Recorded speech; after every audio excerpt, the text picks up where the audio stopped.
Assalamualaikum warahmatullahi wabarakatuh.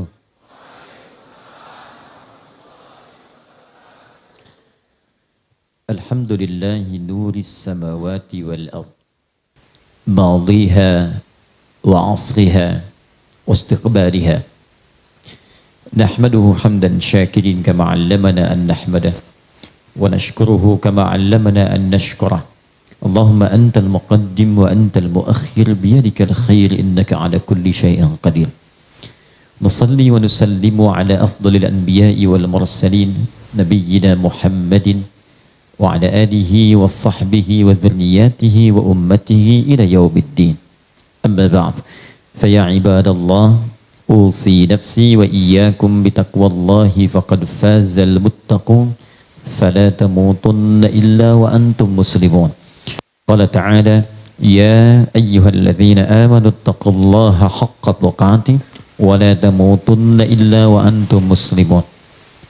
Saudara-saudariku yang seluruhnya tanpa kecuali, saya ingin berdoa memohon kepada Allah semoga kita semua dirahmati dan diberkahi oleh Allah Subhanahu wa taala. Saat ini kita berada di Masjid Nurul Asri. Nur itu pancaran kebaikan yang mampu menerangi dan mendekatkan diri kita kepada Allah Subhanahu wa taala. Secara garis besarnya demikian. Kalau kata nur itu dimaknai terkait dengan makhluk. Karena itulah Allah Subhanahu wa taala memberikan pancaran cahaya-cahaya, bahkan menyebut dirinya dengan nur. Allahu nurus samawati wal ard, yang dengan cahaya itu bisa membimbing kita untuk lebih dekat dengan Allah dan menerangi kehidupan kita sehingga bisa kita bedakan mana yang benar, mana yang salah, mana yang harus diikuti, mana yang harus dijauhi. Dalam menjalani aktivitas ini dan kita diminta untuk selalu dekat dengan Allah, maka kita diberikan kesempatan modal waktu untuk beraktivitas. Modal waktu untuk beraktivitas itu dalam bahasa Arab disebut dengan asrun namanya. Jadi asrun itu bukan sore. Ada solat asar. Ya, ada orang mengatakan solatnya sore. Bukan. Dalam bahasa Arab sore itu masa al khair, semoga sore ini Anda baik-baik saja. Tapi asrun asalnya kullu waqtin yu'asiruna fahuwa asrun. Orang Arab mengatakan demikian. Setiap momentum waktu yang kita lalui, setiap detiknya itu disebut asr namanya. Nah, kita diberikan oleh Allah waktu untuk beraktivitas. Karena itu saat Allah menamai manusia terkait dengan pemanfaatan waktu beraktivitasnya, diberi nama dengan insan namanya. 65 kali disebutkan dalam Al-Quran. Jadi setidaknya kita punya 5 nama disebut dalam Al-Quran secara umum. 1, bashar, menunjuk pada aspek nafsu yang ada dalam diri kita yang dikombinasikan dengan takwa. Disebutkan 35 kali dalam Al-Quran, dan ini nama pertama yang oleh Allah diinformasikan pada malaikat dan jin saat kita mula akan diciptakan. Itu di Quran surah ke-15 ayat ke-28. Wa idh qala rabbuka lil malaikati inni khaliqum bashara. Ketika Allah menginfokan kepada seluruh malaikat dan sebagian jin yang ada pada saat itu bahwa aku akan mencipta makhluk baru, bukan malaikat, bukan jin, dengan misi yang khusus untuk makhluk ini saja. Kenapa? Tahu dari mana jin sudah ada? Ayat 27-nya. Wal janna khalaqnahu min qablu min naris samum. Jin kami ciptakan sebelum manusia dari materi yang beda dengan manusia. Di kalau malaikat materinya cuma punya jiwa takwa saja, jiwa kebaikan. Karena itu malaikat sifatnya selalu baik, tak pernah kenal salah. Selalu tegas dan tuntas menunaikan tupoksi kerjanya. Itu diisyaratkan di Quran surah ke-66 At-Tahrim ayat yang ke-6. Di kiri agak sedikit ke atas di mushaf. La ya'sunallaha ma amarahum wa yaf'aluna ma yu'marun. Malaikat mustahil berbuat maksiat dan menunaikan tugas sesuai dengan tupoksinya, sempurna. Jadi kalau Anda ingin mencari yang sempurna, itu malaikat. Karena itu mustahil malaikat berbuat salah. Pernah dengar malaikat Jibril korupsi ayat misalnya? Tidak ada kan? Sempurna. Kita manusia tidak sempurna. Karena malaikat yang sempurna kita bukan, maka jangan pernah menuntut kesempurnaan pada manusia, tidak akan ditemukan. Jadi kalau ibu misalnya ingin menemukan suami yang sempurna, nikah sama malaikat. Mungkin malaikat maut masih ada peluang. Lawan dari takwa itu nafsu, fujur nama lainnya. Yang diciptakan dengan jiwa nafsu saja itu hewan namanya. Karena itu hewan itu tidak pernah kenal benar. Dia tidak ada takwanya. Sama jiwa ini pun dimiliki oleh iblis, setan. Jadi malaikat tidak kenal salah, setan tak kenal benar. Baik, karena itulah kemudian di Quran takwa disebutkan 115 kali, nafsu disebutkan 115 kali. Nah, kalau digabungkan nafsu dengan takwa, ketemunya kita di situ, bashar namanya. Maka dalam diri kita ada potensi benar, ada potensi keliru. Yang mendorong jiwa takwa kita untuk berbuat baik, malaikat disebutkan 88 kali dalam Al-Quran. Yang memberikan was-was kepada nafsu supaya berbuat salah, syaitan namanya, disebutkan 88 kali juga dalam Al-Quran. Di malaikat 88 kali, setan 88 kali. Malaikat mendorong pada kebenaran tak pernah salah, setan mendorong pada keburukan tak kenal benar. Di tengah-tengahnya ada kita, makhluk yang mungkin salah tapi bisa kembali untuk tobat dan kepada jalan kebenaran.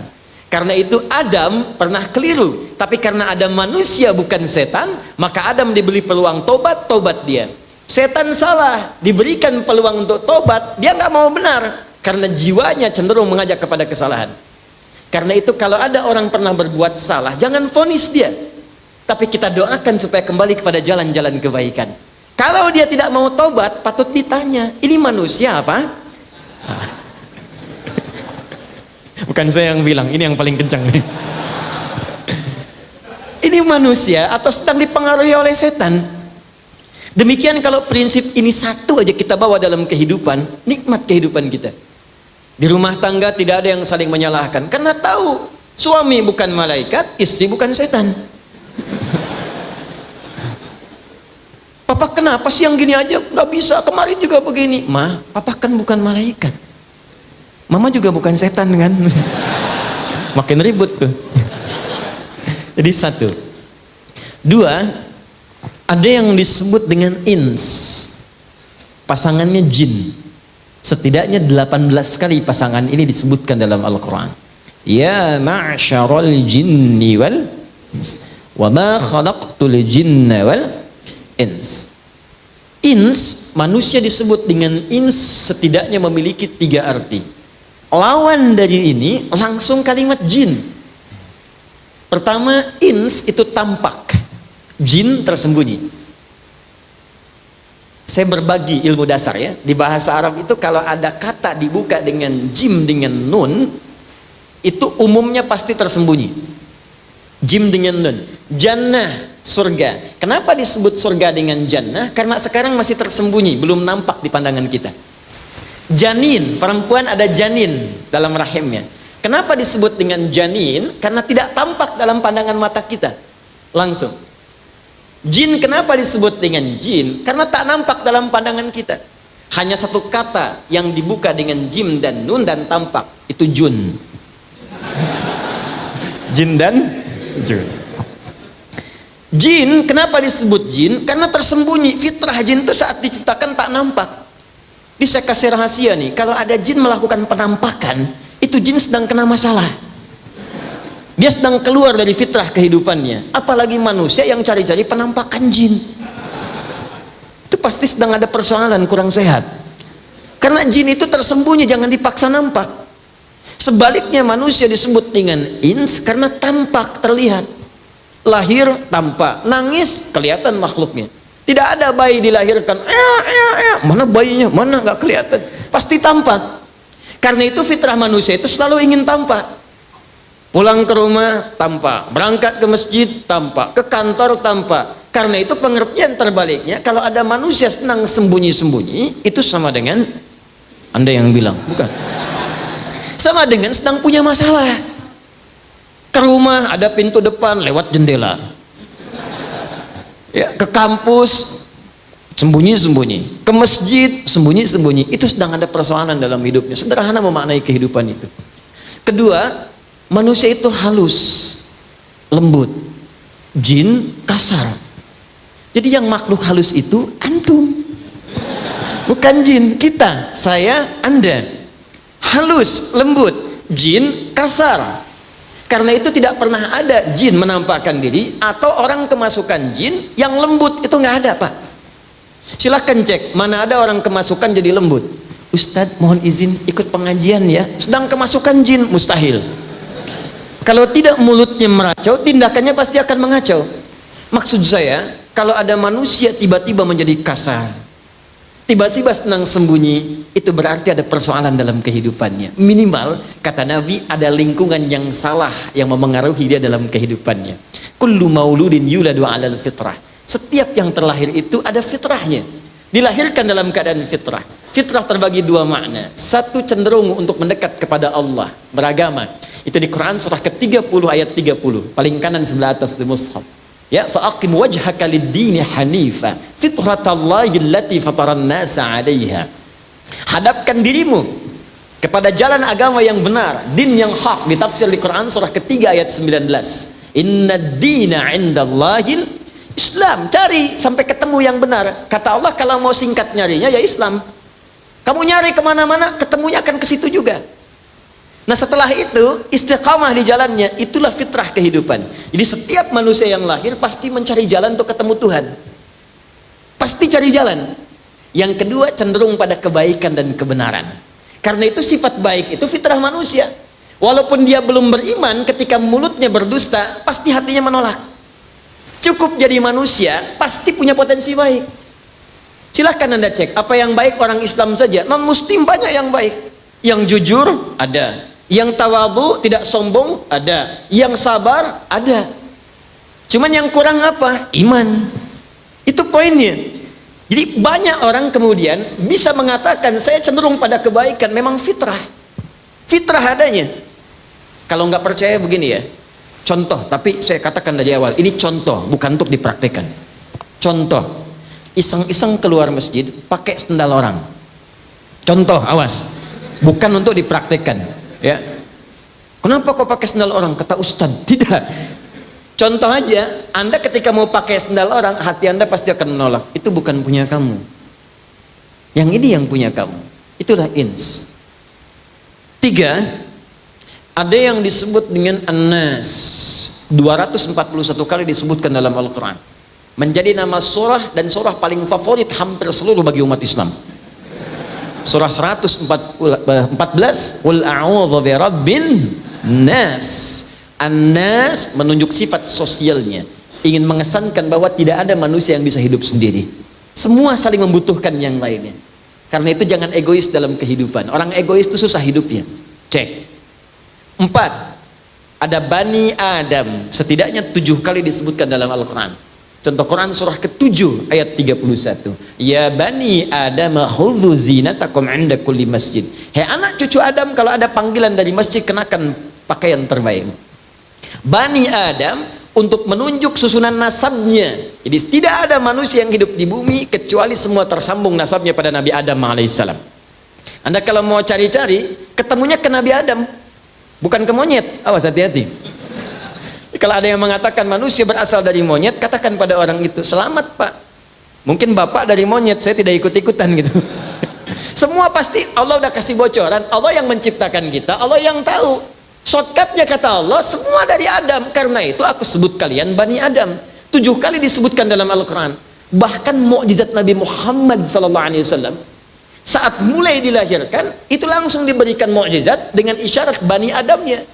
Lahir, bayangkan, kebayang tidak? Belum. Lahir bapak tidak ada, tapi nasab paling jelas sampai ke Nabi Adam. Silahkan cek. Makanya banyak syair memuji nasab Nabi Muhammad saking jelasnya ke Nabi Adam seperti bulan. Qamarun, qamarun, bulan. Wajah bagus, ganteng, hebat, luar biasa. Nasab nyambung.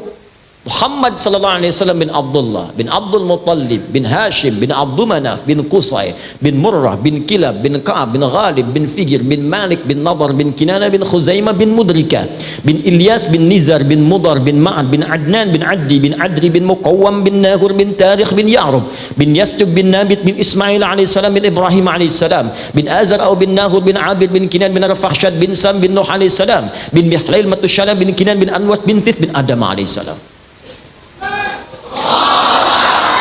Coba ulangi. Bani Adam. Dari Jogja ini ada yang nasabnya langsung tersambung ke Nabi Muhammad sampai Nabi Adam. Dari Jogja ini, dari Kauman, namanya Syekh Muhammad Darwish. Belajar di Syekh Kiai Haji Soleh Darat, direkomendasikan ke Mekah, belajar pada Syekh Ahmad Khatib Al-Minangkabawi.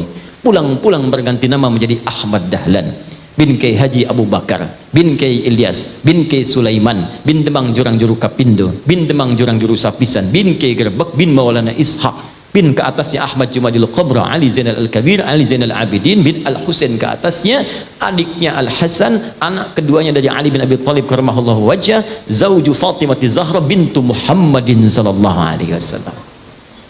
Al-Habib Syekh Ahmad Dahlan, pendiri Jam'iyah Muhammadiyah, 18 November 1912. Itulah Bani Adam. Baik, yang kelima disebut insan. 65 kali disebutkan dalam Al-Quran. Bahkan ada surah ke-76 di surah dengan namanya Al-Insan. Tidak disebutkan dengan nama insan kecuali menunjuk pada manusia dengan semua totalitas aktivitasnya, dari bangun tidur sampai tidur lagi. Apa kaitan dengan kata asar tadi? Ini yang ingin saya tunjukkan. Begitu dahsyatnya diksi Al-Quran, pilihan kata Al-Quran. Kalau ini bukan firman Allah, mustahil bisa begini, mustahil. Saya mengajar di Arab juga, bahasa Arab, dan banyak orang Arab tidak tahu bahasa Arab fasih kekinian. Dan semua orang Arab mengerti ini bukan kalimat biasa. Kalau bukan firman Allah, mustahil. Pilihan katanya sempurna. Di ketika Allah menyebutkan kalimat asar, tidak pernah disandingkan dengan kata ins, tidak dengan bashar, bukan dengan annas, dan tidak pula dengan Bani Adam. Tapi yang dipilih kalimat insan. Wal asr, surah 103. Innal insana lafi khusr. Kata Allah, demi waktu, masa yang aku berikan modalnya untuk manusia untuk beraktivitas. Ini aku kasih nih, sehari 24 jam. Aku kasih sepekan ada 7 hari. Aku berikan sebulan 29 sampai 30 hari. Silahkan gunakan. Silahkan beraktivitas. Masehinya ada 31 hari, silahkan gunakan. Nah, ketika menunjuk manusia beraktivitas, digunakanlah kalimat insan oleh Allah. Cuma diberi bimbingan. Begini cara beraktivitasnya, seperti ini cara melakukannya. Aku berikan cahaya untuk bimbingan itu, dan gunakan waktu sebaik-baiknya untuk menggunakan aktivitasmu sesuai dengan ridha aku. Kalau anda gabungkan mengikuti cahaya Allah untuk memanfaatkan waktu sesuai dengan apa yang Allah ridhai, maka kalimat itulah berubah menjadi nama Nurul Asri. Dan selesai muqaddimah kita sampai di sini. Ini muqaddimah, kita belum mulai. Jadi saya selalu ingin menyampaikan, ke masjid manapun belajar dari filosofi nama masjidnya, supaya kita bisa meningkatkan ketakwaan dari nama itu. Ke Masjid Al-Ikhlas belajar lebih ikhlas, ke Al-Muttaqin belajar lebih takwa, ke Al-Hikmah belajar cari hikmah, ke Nurul Asri cari cahaya. Jadi kalau keluar dari masjid ini anda masih jauh dari Allah, berarti ada yang nggak benar ibadah anda di sini. Pulang dari sini aktivitas kita lebih terarah, waktunya lebih efektif. Pelajari kenapa dinamakan fajar, kenapa dinamakan subuh, kenapa dinamakan zuhur, kenapa asar, kenapa maghrib, kenapa isya. Ada maknanya semua. Jadikan kurikulum kehidupan. Ambil cahaya-cahaya Allah. Apa yang kita kerjakan di subuh sampai dengan ke zuhur, apa yang dilakukan di zuhur sampai ke asar, apa yang kita kerjakan asar sampai maghrib, apa yang direnungi dari maghrib ke isya, sampai mungkin ketika isya tiba kita terlelap, belum tentu kita terbangun kembali esok harinya. Kalau ini kita lakukan dengan benar, demi Allah saya katakan semua akan nikmat dijalani. Tapi ada satu pedoman yang harus kita jadikan acuan untuk mendapatkan Nurul Asri. Pedoman inilah yang Allah berikan sejak Nabi Adam diturunkan ke muka bumi. Apa pedomannya? Seperti apa gambarannya? Bagaimana kita mengambil manfaat darinya dan mempraktekannya, inilah inti pembahasan kita di pagi hari ini untuk kita uraikan. Mari kita mulai supaya kita bisa manfaatkan waktu dengan baik insyaallah. Bismillahirrahmanirrahim. Sebelumnya sampai jam berapa nanti kita mulai? Oh, baik. Sampai Isya siap?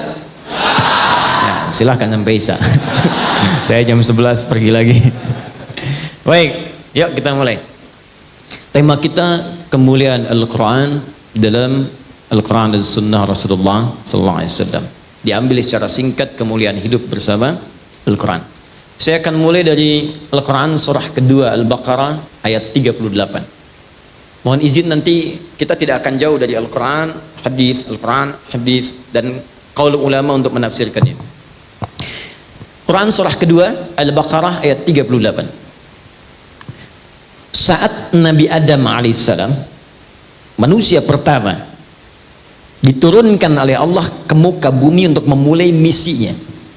Jadi Nabi Adam itu dan semua manusia tugasnya di bumi, bukan di langit. Ingat. Karena itu ketika diciptakan, diberikan misi sebagai khalifah, kalimat buminya muncul. Al-Baqarah ayat 30.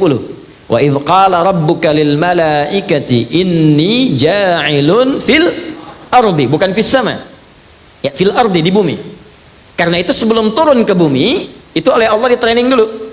Diberikan pembekalan, bekal pengetahuan ayat 31-nya. Wa 'allama Adam al-asma'a kullaha. Bekal-bekal kenikmatan seperti ini mungkin dirasakan nikmatnya. Ya, ayat 35-nya. Ini yang boleh dimakan, ini yang tidak boleh. Ada perintah, ada larangan. Jadi surga yang dimaksudkan di ayat Jannah itu bukan surga yang akan kita tempati. Karena surga yang akan kita tempati tak ada perintah, tak ada larangan lagi. Ya, nggak ada perintah lagi, nggak ada ibadah lagi. Jadi jangan berharap nanti masuk surga masih tahajud, terlampau soleh Anda. Ya. Tahajud sekarang, sholat sekarang, nanti tinggal nikmat saja semua. Mala 'ainun ra'at wa la udhunun sami'at ala qalbi basyara. Tak pernah tertatap, tak pernah terdengar kisahnya nyata seperti itu, dan tak pernah kemudian terbayangkan kita lamunkan demikian. Nanti akan masuk suasananya indah semua. Beda dengan sebelum-sebelumnya. Kemudian diperkenalkan di tantangannya dari mulai nafsu sampai setannya. Kalau sudah siap semua, diturunkanlah kemudian ke bumi. Turunlah kemudian ke bumi dengan bekal-bekal semua tadi untuk diwariskan kepada anak cucunya. Singkatnya saat turun, maka Allah sampaikan ayat 38. Qulna bitu minha jami'a. Sekarang turun kalian semua ke bumi. Adam, Hawa, turun. Fa imma ya'tiyannakum minni hudan. Ini poinnya. Nanti kamu turun ke bumi ini, aku akan berikan satu pedoman kehidupan. Awas. Ini penting, saking pentingnya ini sampai turun. Kaget. Fokus, aku berikan satu pedoman kehidupan. Dan disebutkan nama pedomannya dengan nama hudan namanya. Saya tuliskan. Maaf, itu yang di belakang akhwat terutama kelihatan ini? Kelihatan. Oh, luar biasa, belum saya tulis udah kelihatan. Hebat. Akhwat milenial, belum ditulis udah kelihatan. Imannya dahsyat. Jangan-jangan belum saya terangkan sudah tahu. Bismillah. Hudan. Hudan gini. Kelihatan? Baik, nampak? Oh, kalau kurang saya besarkan. Hudan. Ke sini, fokus. Fa imma ya'tiyannakum minni hudan. Maka jika engkau memulai tugas di bumi nanti, aku akan sertakan pedoman hidupmu. Dinamakan hudan. Di sini semua petunjuknya dikumpulkan. Bagaimana cara menjalani hidup di bumi? Kalau ingin bercocok tanam begini caranya, kalau ingin berkebun begini caranya, kalau ingin berkomunikasi begini caranya. Sifat sikap yang dihadapi seperti ini keadaannya. Tanah begini keadaannya, laut begini keadaannya, daratan, lautan, udara, ada semua di sini disampaikan. Karena itu Al-Imam Al-Baghawi dalam tafsirnya Al-Khazin menyebutkan semua aspek kebutuhan Adam dan anak cucunya saat nanti tinggal di bumi semua tercantum dalam kalimat ini. Termasuk spesifik, Adam diberikan kemampuan 700.000 bahasa. Ini untuk menunjukkan banyak. Sebab kalau orang Arab itu ingin menunjuk banyak, dia sebutkan 7, ya 27, 25, 40, itu menunjukkan banyak. Ya, jadi kalau ada kata-kata 7 itu kadang bentuknya real, kadang bentuknya majas, penunjuk banyak. Seperti begini, pusing 7 keliling. Nah, kan bukan keliling-keliling sampai 7 kali pusing kan? Ya, saking pusingnya gitu ya, menunjukkan banyak keliling. Hudan. Kalau hudan ini diikuti, ini poinnya. Fala khaufun 'alaihim wala hum yahzanun. Faman tabi'a hudaya. Kalau petunjuk yang aku berikan ini, pedoman hidup yang aku turunkan ini, kalian ikuti. Fala khaufun, aku jamin. 1, la khauf, pakai fa. Itu kalau di ilmu nahwu, fa harfu 'atfin rabitin baina syai'aini bila hududin. Paham? Tidak. Fa harfu 'atfin rabitin baina syai'aini, huruf konjungsi kata sambung yang mengikat dua hal tanpa jeda bila hudud. Jadi kalau ada fa, ada dua perbuatan, satu dan keduanya itu disambungkan dengan cepat tanpa jeda. Contoh prakteknya, Nabi Zakaria pernah sholat. Saat sholat berdoa kepada Allah supaya minta diberikan keturunan. Jadi begitu beliau sholat, minta kepada Allah, sholatnya di mihrab, itu diabadikan di Quran surah ketiga Ali Imran ayat 38. Hunalika da'a Zakaria rabbah, qala rabbi habli min ladunka dzurriyyatan thayyibah innaka sami'ud du'a. Di mihrab itulah Zakaria alaihissalam sholat berdoa kepada Allah dalam sholatnya. Minta keturunan, ya Allah engkau pemberi tanpa batas. Orang mengatakan aku punya keterbatasan, mustahil istriku punya keturunan karena dia divonis secara medis, monopos dan mandul. Aku minta kepadamu yang tak punya batas, engkau pasti mendengar doaku. Kalau pada yang maha mendengar saya tidak dikabulkan, kepada siapa lagi aku mesti minta? Begitu selesai doanya, belum selesai sholatnya. Sholatnya belum tuntas, masih berdiri. Berdiri dalam bahasa Arab disebut qaim, qaimun. Sedang sholat belum selesai disebut yusalli.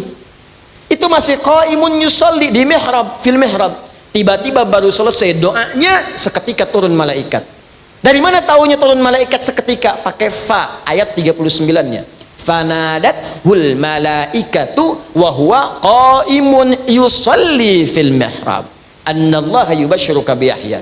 Jadi kalau bahasa kita begini, baru selesai doa seketika malaikat turun, padahal salat belum tuntas, menyampaikan pesan. Allah menjawab doamu, dikabulkan, langsung istrimu akan mengandung saat ini juga, dan anaknya nanti lahir diberi nama langsung oleh Allah Yahya, artinya hidup. Yang mustahil menurut manusia, lahir dari rahim seorang yang divonis monopos dan mandul, bayi yang hidup, kata Allah nggak ada yang mustahil bagiku. Jadi dan terjadilah dia. Itulah fa. Jelas? Nah sekarang Allah mengatakan, kalau nanti kamu hidup di muka bumi, aku kasih pedoman. Kalau engkau praktekkan pedoman ini, maka menggunakan fa, seketika tanpa jeda. La khaufun, aku hilangkan semua kegelisahan dalam hidupmu. La khauf, tidak gelisah, tidak takut. Lawan dari tidak takut, takut. Persamaan dari tidak takut artinya tenang. La khauf, aku jadikan tenang hidupmu. Kamu aktivitas apapun, kalau kamu pakai pedomanku ini, kamu akan tenang. Mau berumah tangga, baca dulu pedomanku, kata Allah. Praktekkan. Begitu dibaca, dipraktekkan, rumah tangga tenang, enak. Masalah besar selesai dengan senyuman. Kadang-kadang sholat di atas sajadah tuntas. Tapi kalau enggak engkau gunakan pedomanku, nanti kita akan lihat, kesulitan mungkin akan datang. Masalah kecil diperdebatkan, sampai semakin membesar. Kadang-kadang mau ke pengajian aja masih debat. Istri datang nanya suami, papa kita pengajian, siap mah, mau pakai baju apa ya, yang biru apa yang hijau pak? Nih, biru bagus mah, kayaknya hijau deh. Nanya tapi udah punya jawaban. Masih mending kalau dipakai keluar kuning. Kata Allah, kalau dipakai petunjukku, senyum selesai. Tapi kalau nggak dipakai, nggak akan tuntas. Ujung-ujungnya rame, ujung-ujungnya ribut, ujung-ujungnya kriminalitas kemudian terjadi dalam kehidupan. Satu, engkau gunakan petunjukku, tenang hidupmu. Dua, wala hum yahzanun. Wala humnya taukid, yahzanun. Begini cara menerjemahkannya. Wawunya ataf ke sini, mengikuti hukum ke sini, dan aku jamin pula dengan cepat aku pastikan mereka itu, karena tauhid, yahzanun, tidak akan pernah merasa sedih. Tidak sedih.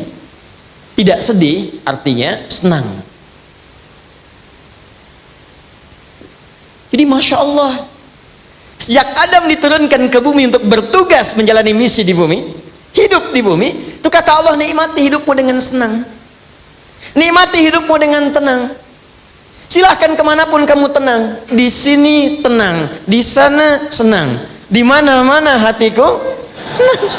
Seharusnya begitu, bukan cuma jadi lirik. Memang hidup kita itu mesti begitu. Di rumah tangga senang, bekerja tenang, di kehidupan sosial tenang. Jadi semua garis yang Allah tetapkan dalam kita beraktivitas, ini konsepnya ke sini, Pak. Ya Allah tuh nggak ingin kita susah. Jadi kalau ada orang yang hidupnya susah, bukan Allahnya yang salah, manusianya yang tidak baca pedomannya. Buka akhir ayat 185 di Quran surah kedua Al-Baqarah. Yuridullahu bikumul yusra wala yuridu bikumul usra. Allah tuh menginginkan hidup kalian semua itu mudah, bukan susah, kata Allah. Jadi kalau ada orang hidupnya susah, bukan Allahnya yang salah, mungkin makhluknya yang tidak baca pedomannya. Anda maaf ya, kalau mau ke sini Nurul Asri nggak tahu petanya, kan susah datangnya ke sini. Sudah berniat-niat datang dari awal, tapi petanya nggak dibaca, pedoman nggak dilihat, bagaimana bisa sampainya, Cepi? Susah. Makanya kata Allah, aku turunkan pedoman ini setiap masa berganti, maka akan diupdate sesuai dengan kondisi masanya. Tapi namanya tetap dengan kalimat yang sama, hudan. Karena itulah Bapak Ibu sekalian, teman-teman, setelah Nabi Adam pun meninggal dunia, muncul keturunan beliau berikutnya.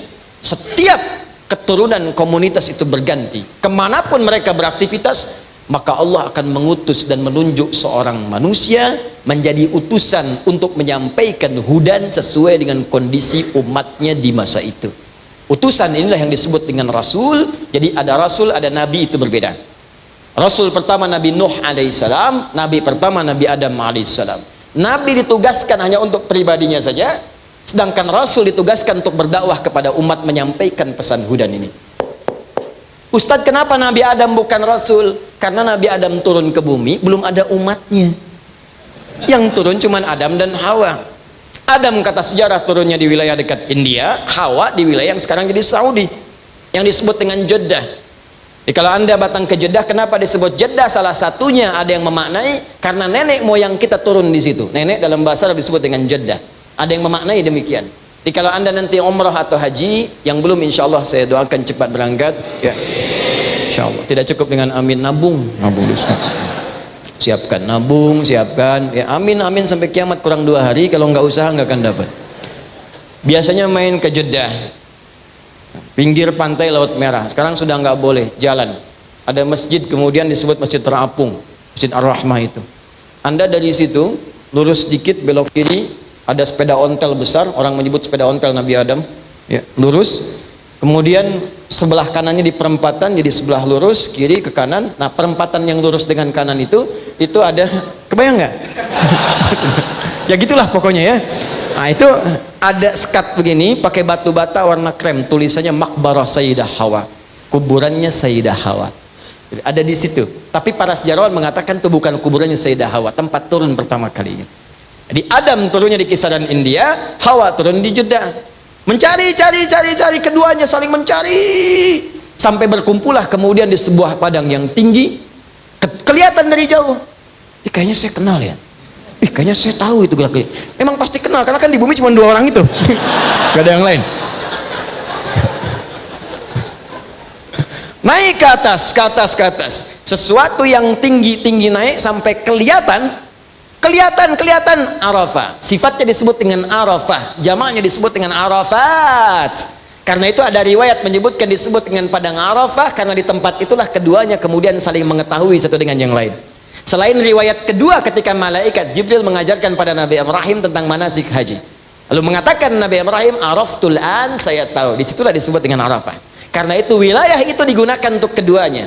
Pertemuan keduanya naik ke atas bukit disebut dengan, maka turun puncak kerinduan, membuncah pada saat itu. Kerinduan tertinggi dengan menghadirkan saya yang disebut dengan rahmah. Maka bertemu di situ sampai sekarang disebut dengan Jabal Rahmah. Itu puncak untuk puncak, maaf sekali, renungan. Bukan puncak cari jodoh. Tulis nama di situ, simpan, yang ditempel, yang macam nggak usah di situ. Itu puncak renungan, kontemplasi. Di puncak itulah keduanya bertobat kepada Allah, membacakan doa yang diabadikan di Quran surah ke-7 ayat 23. Rabbana zalamna wa illam taghfir lana wa lanakunanna minal khasirin. Adam tuntas, selesai, muncul keturunan berikutnya. Adam wafat, generasi berubah sampai ke Nabi Nuh alaihissalam. Generasi berubah sampai setelahnya, sampai ke Nabi Muhammad sallallahu alaihi wasallam. Secara singkat, setiap masa berganti, Rasul diutus yang berbeda. Setiap Rasul menerima petunjuk-petunjuk yang dengan petunjuk itu misinya tetap sama, disebut dengan hudan. Kitabnya bisa beda namanya, tapi esensinya tetap kembali ke sini. Contoh, kenal Nabi Musa? Bagus. Kalau kenal saya pulang. Luar biasa. Cukuplah ini kelihatan sebelum ditulis. Jangan kenal Nabi Musa. Saya ke Sukabumi, hubud dunia. Suka itu hubun, bumi itu dunia. Sukabumi, hubud dunia. Kalau ibu kotanya dunia apa? Di Lampung, kota bumi, ya, Madinatul Ardi. Saya ke Sukabumi ceramah dan naik panggung. Saya tanya, ada cerita tentang Firaun. Ada yang kenal Firaun? Kenal. Gitu. Hampir saya turun pulang. Nabi Musa diturunkan oleh Allah kitab kepada beliau. Apa nama kitabnya? Taurat. Nabi Isa apa nama kitabnya? Nabi Daud nama kitabnya? Zabur. Sekarang kita ambil satu contoh Taurat dalam Al-Quran. Taurat ditemukan di Quran surah ketiga Ali Imran ayat 3. Nazzala 'alaikal kitaba bil haqqi musaddiqan lima bayna yadayhi wa anzalat Taurat wal Injil. Baik. Ketika Allah memberikan kepada Nabi Musa Taurat, bimbingan kehidupan, maka Allah tidak melepaskan esensi hudan ini yang melekat pada nama Taurat itu. Dari mana taunya Ustaz? Buka Quran surah ke-17 ayat kedua. Wa ataina Musal kitabah. Ketika tiba zamannya Musa, kami berikan pada Musa pedoman, kitab yang jadi acuan kehidupan bagi umatnya saat itu. Kemudian apa yang terjadi? Nama kitabnya Taurat, tadi sudah kita baca. Teruskan ayatnya. Wa ataina Musal kitaba wa ja'alnahu hudan li bani Israil. Taurat itu kata Allah hudan, petunjuk hidup, pedoman hidup. Untuk siapa? Karena tugas setiap nabi sebelum Nabi Muhammad, tugasnya itu hanya regional saja, bukan tugas universal. Maka Nabi Musa diutus untuk Bani Israel, pedoman untuk Bani Israel. Sebentar, saya ingin petakan dulu supaya pemahaman kita menguat di sini. Sebelum Nabi Muhammad, itu semua nabi dan rasul tugasnya lokal saja. Lokal. Misalnya ini daerah Deres. Saya dengar Deres ya. Ya, Darsan, Dirsan, dari bahasa Arab tuh. Daro saya dari Darsan, ya. Darsan itu pelajaran. Mungkin di sini banyak pengajian, kajian, kan? Atau mungkin wallahu alam dulu banyak digunakan untuk orang tinggal yang mengajar, maka disebut dengan darsan. Kalau terambil dari bahasa Arab. Kembali teman-teman sekalian. Jadi ada nabi yang tugasnya di darsan saja. Ada nabi yang tugasnya di kauman saja. Ini contoh, ya. Jadi ada nabi-nabi sebelum Nabi Muhammad semua tugasnya lokal. Bahkan yang paling menarik, ada 2 desa berseberangan, nabinya bisa beda. Ini nyata. Ya, buka Qurannya. Kita ambil Qurannya dulu.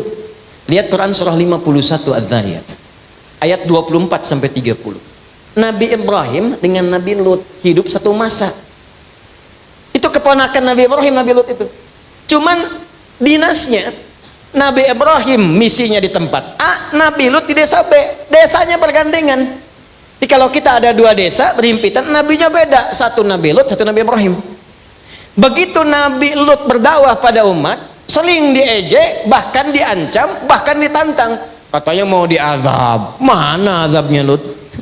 Ditunggu, kemarin katanya datang azab, belum datang juga, diolok-olok. Maka dikabulkan oleh Allah untuk dihukum umat Nabi Lut itu.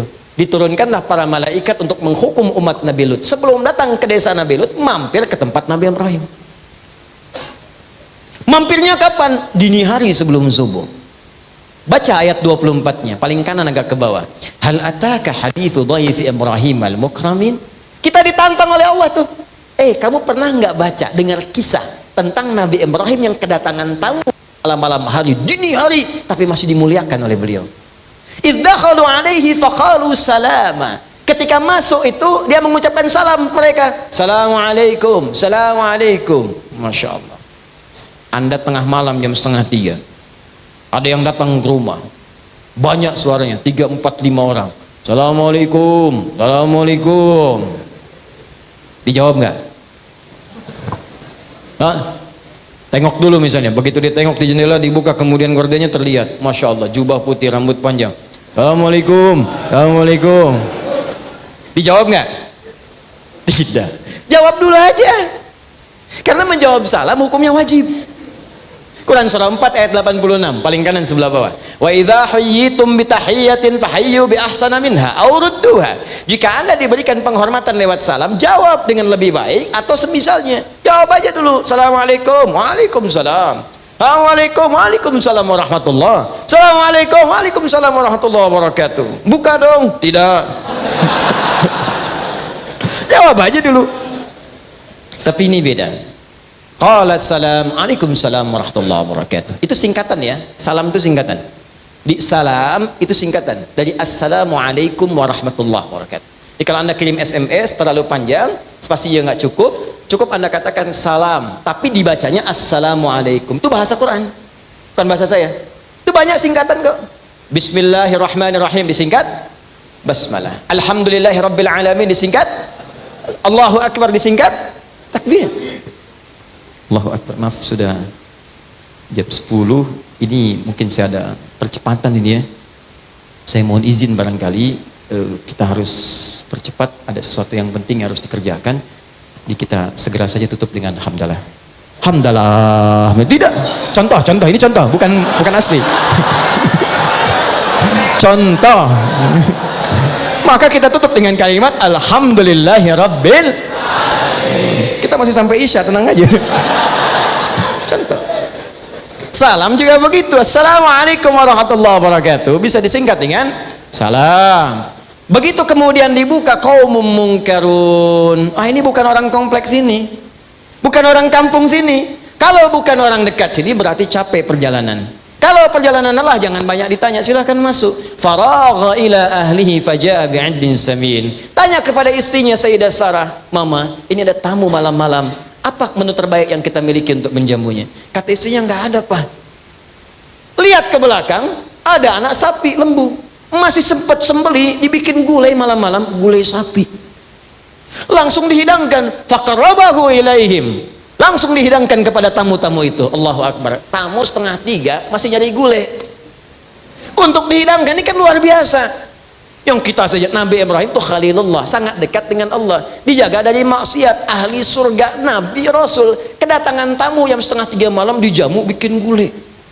Ada orang Nabi bukan, Rasul bukan, sahabat bukan, tabiin bukan. Surga belum jelas, amalan berantakan, hisab masih menegangkan. Cita-citanya surga Firdaus bersama Nabi lagi. Tapi belum tentu bisa mengerjakan seperti Nabi Ibrahim yang lakukan. Tapi persoalan muncul. Begitu kemudian sudah dihidangkan, tamunya diam aja. Kata Nabi Ibrahim, qala ala ta'kulun, kok nggak dimakan? Diperhatikan ya begini. Begitu diamati dari atas sampai bawah, lengkap sudah. Kakinya tak napak ke lantai. Ada. Wajah sudah begitu, rambut panjang, kaki putih, ya maaf jubah putih, kaki nggak napak di lantai. Kira-kira kalau antum dalam posisi itu, apa yang dilakukan? Udah nggak bisa ketawa tuh, ya. Pingsan mungkin iya, takut, rasa takut yang tidak punya kemungkinan untuk mengelak disebut aujas namanya. Fa'aujas minhum khifah. Maka takut luar biasa, cuman nggak punya kesempatan mengelak, udah ada di situ. Tiba-tiba apa yang dikatakan tamu-tamu itu? Qalu la takhaf. Kamu jangan takut. Kami malaikat yang sedang menyamar. Nyamar jadi manusia, laki-laki seperti itu untuk datang ke satu kaum. Tapi karena engkau telah berbuat baik, kami cuma mampir ke sini, tapi diistimewakan oleh engkau. Maka Allah kirimkan berita gembira. Karena perbuatanmu yang tidak biasa ini, Allah berikan anugerah yang tidak biasa. Wa basyaruhu bighulamin alim. Istrinya yang divonis monopos dan mandul itu tiba-tiba diberikan anugerah berita pada saat itu akan mengandung seorang anak yang cerdas. Maka di sini ada rumus tafsir dari Al-Qur'an memberi isyarat pada kita, kalau Anda punya kesulitan yang tinggi dan semua orang mengatakan mustahil. Apapun itu. Entah itu penyakit, entah itu pekerjaan, entah itu sebuah kesulitan, maka cari amalan yang tidak banyak dikerjakan oleh banyak orang. Orang tidur, Anda bangun. Orang makan, Anda puasa. Maka Allah pun akan berikan anugerah kepada Anda yang tidak diberikan kepada umumnya manusia biasa. Itu yang dimaksudkan di Quran surah kelima ayat 35, paling kanan sebelah bawah. Ya ayyuhalladzina amanu taqullaha wabtagu ilaihil wasilah. Kembali ke tadi, ketika ditanya qala fama khatbukum ayyuhal mursalun? Oh, kalian ini utusan, kalian malaikat, mau kemana mampir ke sini? Apa jawabannya? Inna ursilna ila qaumin mujrimin. Sebetulnya tugas kami bukan di sini, ke tempatnya Lut alaihi salam. Ada kaum yang di situ kriminalnya tinggi. Kaum pendosa yang nantang azab, kami diutus untuk mengadab. Bayangkan, desanya cuma beda sekat begini. Jadi dua desa, nabinya dua. Dalam dua distrik, beda nabi. Jadi semua nabi lokal, termasuk Nabi Isa alaihissalam, Yesus, Mesias, itu beliau tugasnya di wilayah sebagian Palestina saja. Jadi kalau nyampe ke Indonesia kejauhan, ya, daerah sana. Nah, cuma satu nabi. Jadi begitu sampai ke Nabi Musa, Taurat, Hudan untuk Bani Israel. Nabi Isa, Injil, Hudan, Bani Israel. Begitu tiba Nabi Muhammad, di sini inti pembahasan kita. Karena ini Nabi paling istimewa. Didoakan oleh Nabi-Nabi sebelumnya. Disebutkan isyarat namanya. Karena itu Allah berkehendak, karena ini Nabi yang terakhir, diutus untuk semua manusia tanpa batas, tanpa ada sekat waktu, maka kitabnya pun mesti istimewa, dan diturunkan di waktu yang istimewa, dan semua yang kena dampak kitab itu, semua akan jadi istimewa. Maka ketika diminta turun melalui malaikat Jibril, turunkan pada Muhammad SAW wahyu ini. Begitu turun, Jibrilnya langsung diangkat naik status jadi Sayyidul Malaikati wal Mursalin, pemimpin para malaikat. Kapan turunnya? Satu malam. Malamnya berubah naik status jadi malam penuh dengan pahala. Malam Al-Qadar, malam istimewa. Jadi kalau kita ingin memberikan sifat keistimewaan pada sebuah waktu, tambahkan tak di ujungnya. Misal, Lail itu malam. Kalau malamnya beda, bukan malam biasa, malamnya istimewa, beda dengan yang lainnya, tambahkan tak di ujungnya, berubah dari Lail jadi Lailah. Begitu diturunkan wahyu kepada Nabi Muhammad SAW, maka nama Lail berubah menjadi Lailah. Inna anzalnahu fi Lailatul Qadar. Begitu bersamaan kita ibadah, lebih daripada 1000 bulan pahalanya. Lail cuma malam, waktu. Jamannya layali, turunannya lili, lela, lala, layali, lail, itu malam. Ibu leli, ibu malam-malam. Waktu. Lailah istimewa. Harinya apa? Turun di Jumat. Begitu turun hari Jumat, Jumatnya berubah jadi Sayyidul Ayyam, pemimpin hari. Bulannya apa? Ramadan. Begitu turun di Ramadan, berubah jadi Sayyidul Syuhur, pemimpin semua bulan. Turunnya di mana? Mekah. Mekahnya langsung mubarakah. Nabi pindah ke Yathrib. Yathrib itu kotor. Yathrib itu salah satu anak keturunan Nabi Nuh alaihissalam.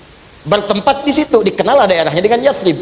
Pada masa Nabi Muhammad itu masih kotor, jauh tertinggal ekonominya. Datang Nabi ke situ, turun Quran, berubah nama, penuh dengan cahaya, jadi kota maju, bebas dari kemiskinan dalam 3 tahun. Maka dirubahlah namanya dari Yathrib jadi Al-Madinah Al-Munawwarah. Diturunkan pada Nabi Muhammad, naik status jadi Sayyidul Anbiya'i wal Mursalin. Apa kitab itu? Dirangkumlah di Quran surah kedua ayat 185. Paling kiri di pertengahan. Syahrul Ramadan alladzi unzila fihil Qur'an.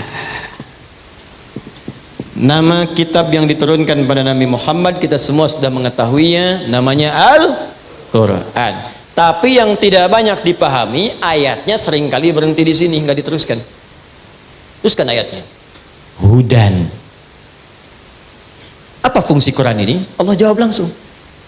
Kalau Anda tanya kenapa ya Allah engkau turunkan Quran pada Nabi Muhammad, apa fungsi Al-Quran? Apakah sekedar dibaca? Apalagi jadi pajangan? Apalagi jadi hiasan? Apalagi jadi objek untuk dijual mushafnya? Kata Allah bukan. Aku turunkan Quran di bulan mulia, waktu yang mulia, hari mulia, Rasul paling mulia, pada Nabi yang paling mulia, untuk menunjukkan misi yang istimewa pada Al-Quran itu dengan penuh kemuliaan. Apa misinya? Hudan. Ini dia. Karena Nabi diutus tanpa batas, maka kalimatnya bukan bani kada, ailah kada, kalimatnya linnas. Karena itu saya buka dengan mengenalkan nama manusia tadi di awal. Nas, manusia tanpa batas dengan sifat sosialnya, semua tanpa kecuali, kelompok manapun, tinggal dimanapun, masanya kapanpun. Nas, hudan linnas. Karena kalimatnya nas, gak ada batas. Maka Al-Quran itu selalu akan update di setiap keadaan. Di zaman Nabi sampai sekarang dijamin oleh Allah. Maaf, jangankan isinya, semua kalimatnya pun dijamin dijaga oleh Allah, tidak akan pernah berubah sampai kita kembali kepada Allah pun. Jadi ini mohon maaf ya, coba kita sejenak diam dulu, terus kita renungkan dengan akal sehat kita. Kalau Al-Quran ini itu karya manusia, pasti ada sifat-sifat kemanusiaan di dalamnya, sifat-sifat makhluk. Makhluk itu kan selalu mengalami perubahan, penyesuaian, bahkan bisa perubahan. Makanya semua karya makhluk itu rentan pada perubahan. Tulisan kita yang Latin, ejaan kita selalu ada EYD, ejaan yang disempurnakan. Dulu ulama ditulisnya begini, ulama. Sekarang baru jadi begini, Johnny, DJ, John, Johnny pakai J sekarang. Quran gak ada yang berubah. Silahkan Anda cek setiap kalimatnya, setiap hurufnya sampai sekarang gitu-gitu aja. Apakah alif lam mim bertransformasi menjadi alam? Tidak. Alam nasroh tetap alam, alif lam mim tetap alif lam mim. Nggak berkurang hurufnya, nggak berkurang harakatnya, bahkan semua sempurna, titiknya sempurna. Kalau bukan firman Allah, siapa yang bisa berbuat begitu? Al-Quran.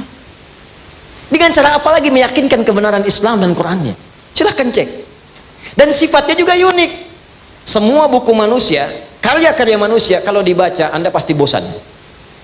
Cuma Al-Quran di muka bumi ini yang dibaca berkali-kali tak pernah ada orang bosan dan pusing membacanya. Silahkan cek. Saya sepanjang ini jadi ustadz belum pernah dengar keluhan ada orang pusing baca Al-Fatihah. Al-Fatihah Quran bukan? Quran sehari 17 kali dibaca. Orang Islam pasti 17 kali baca Al-Fatihah.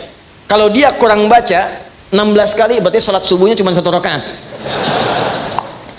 Karena kan 24, 4, 3, 4 setiap sholat pasti baca, setiap rakaatnya baca 17 kali.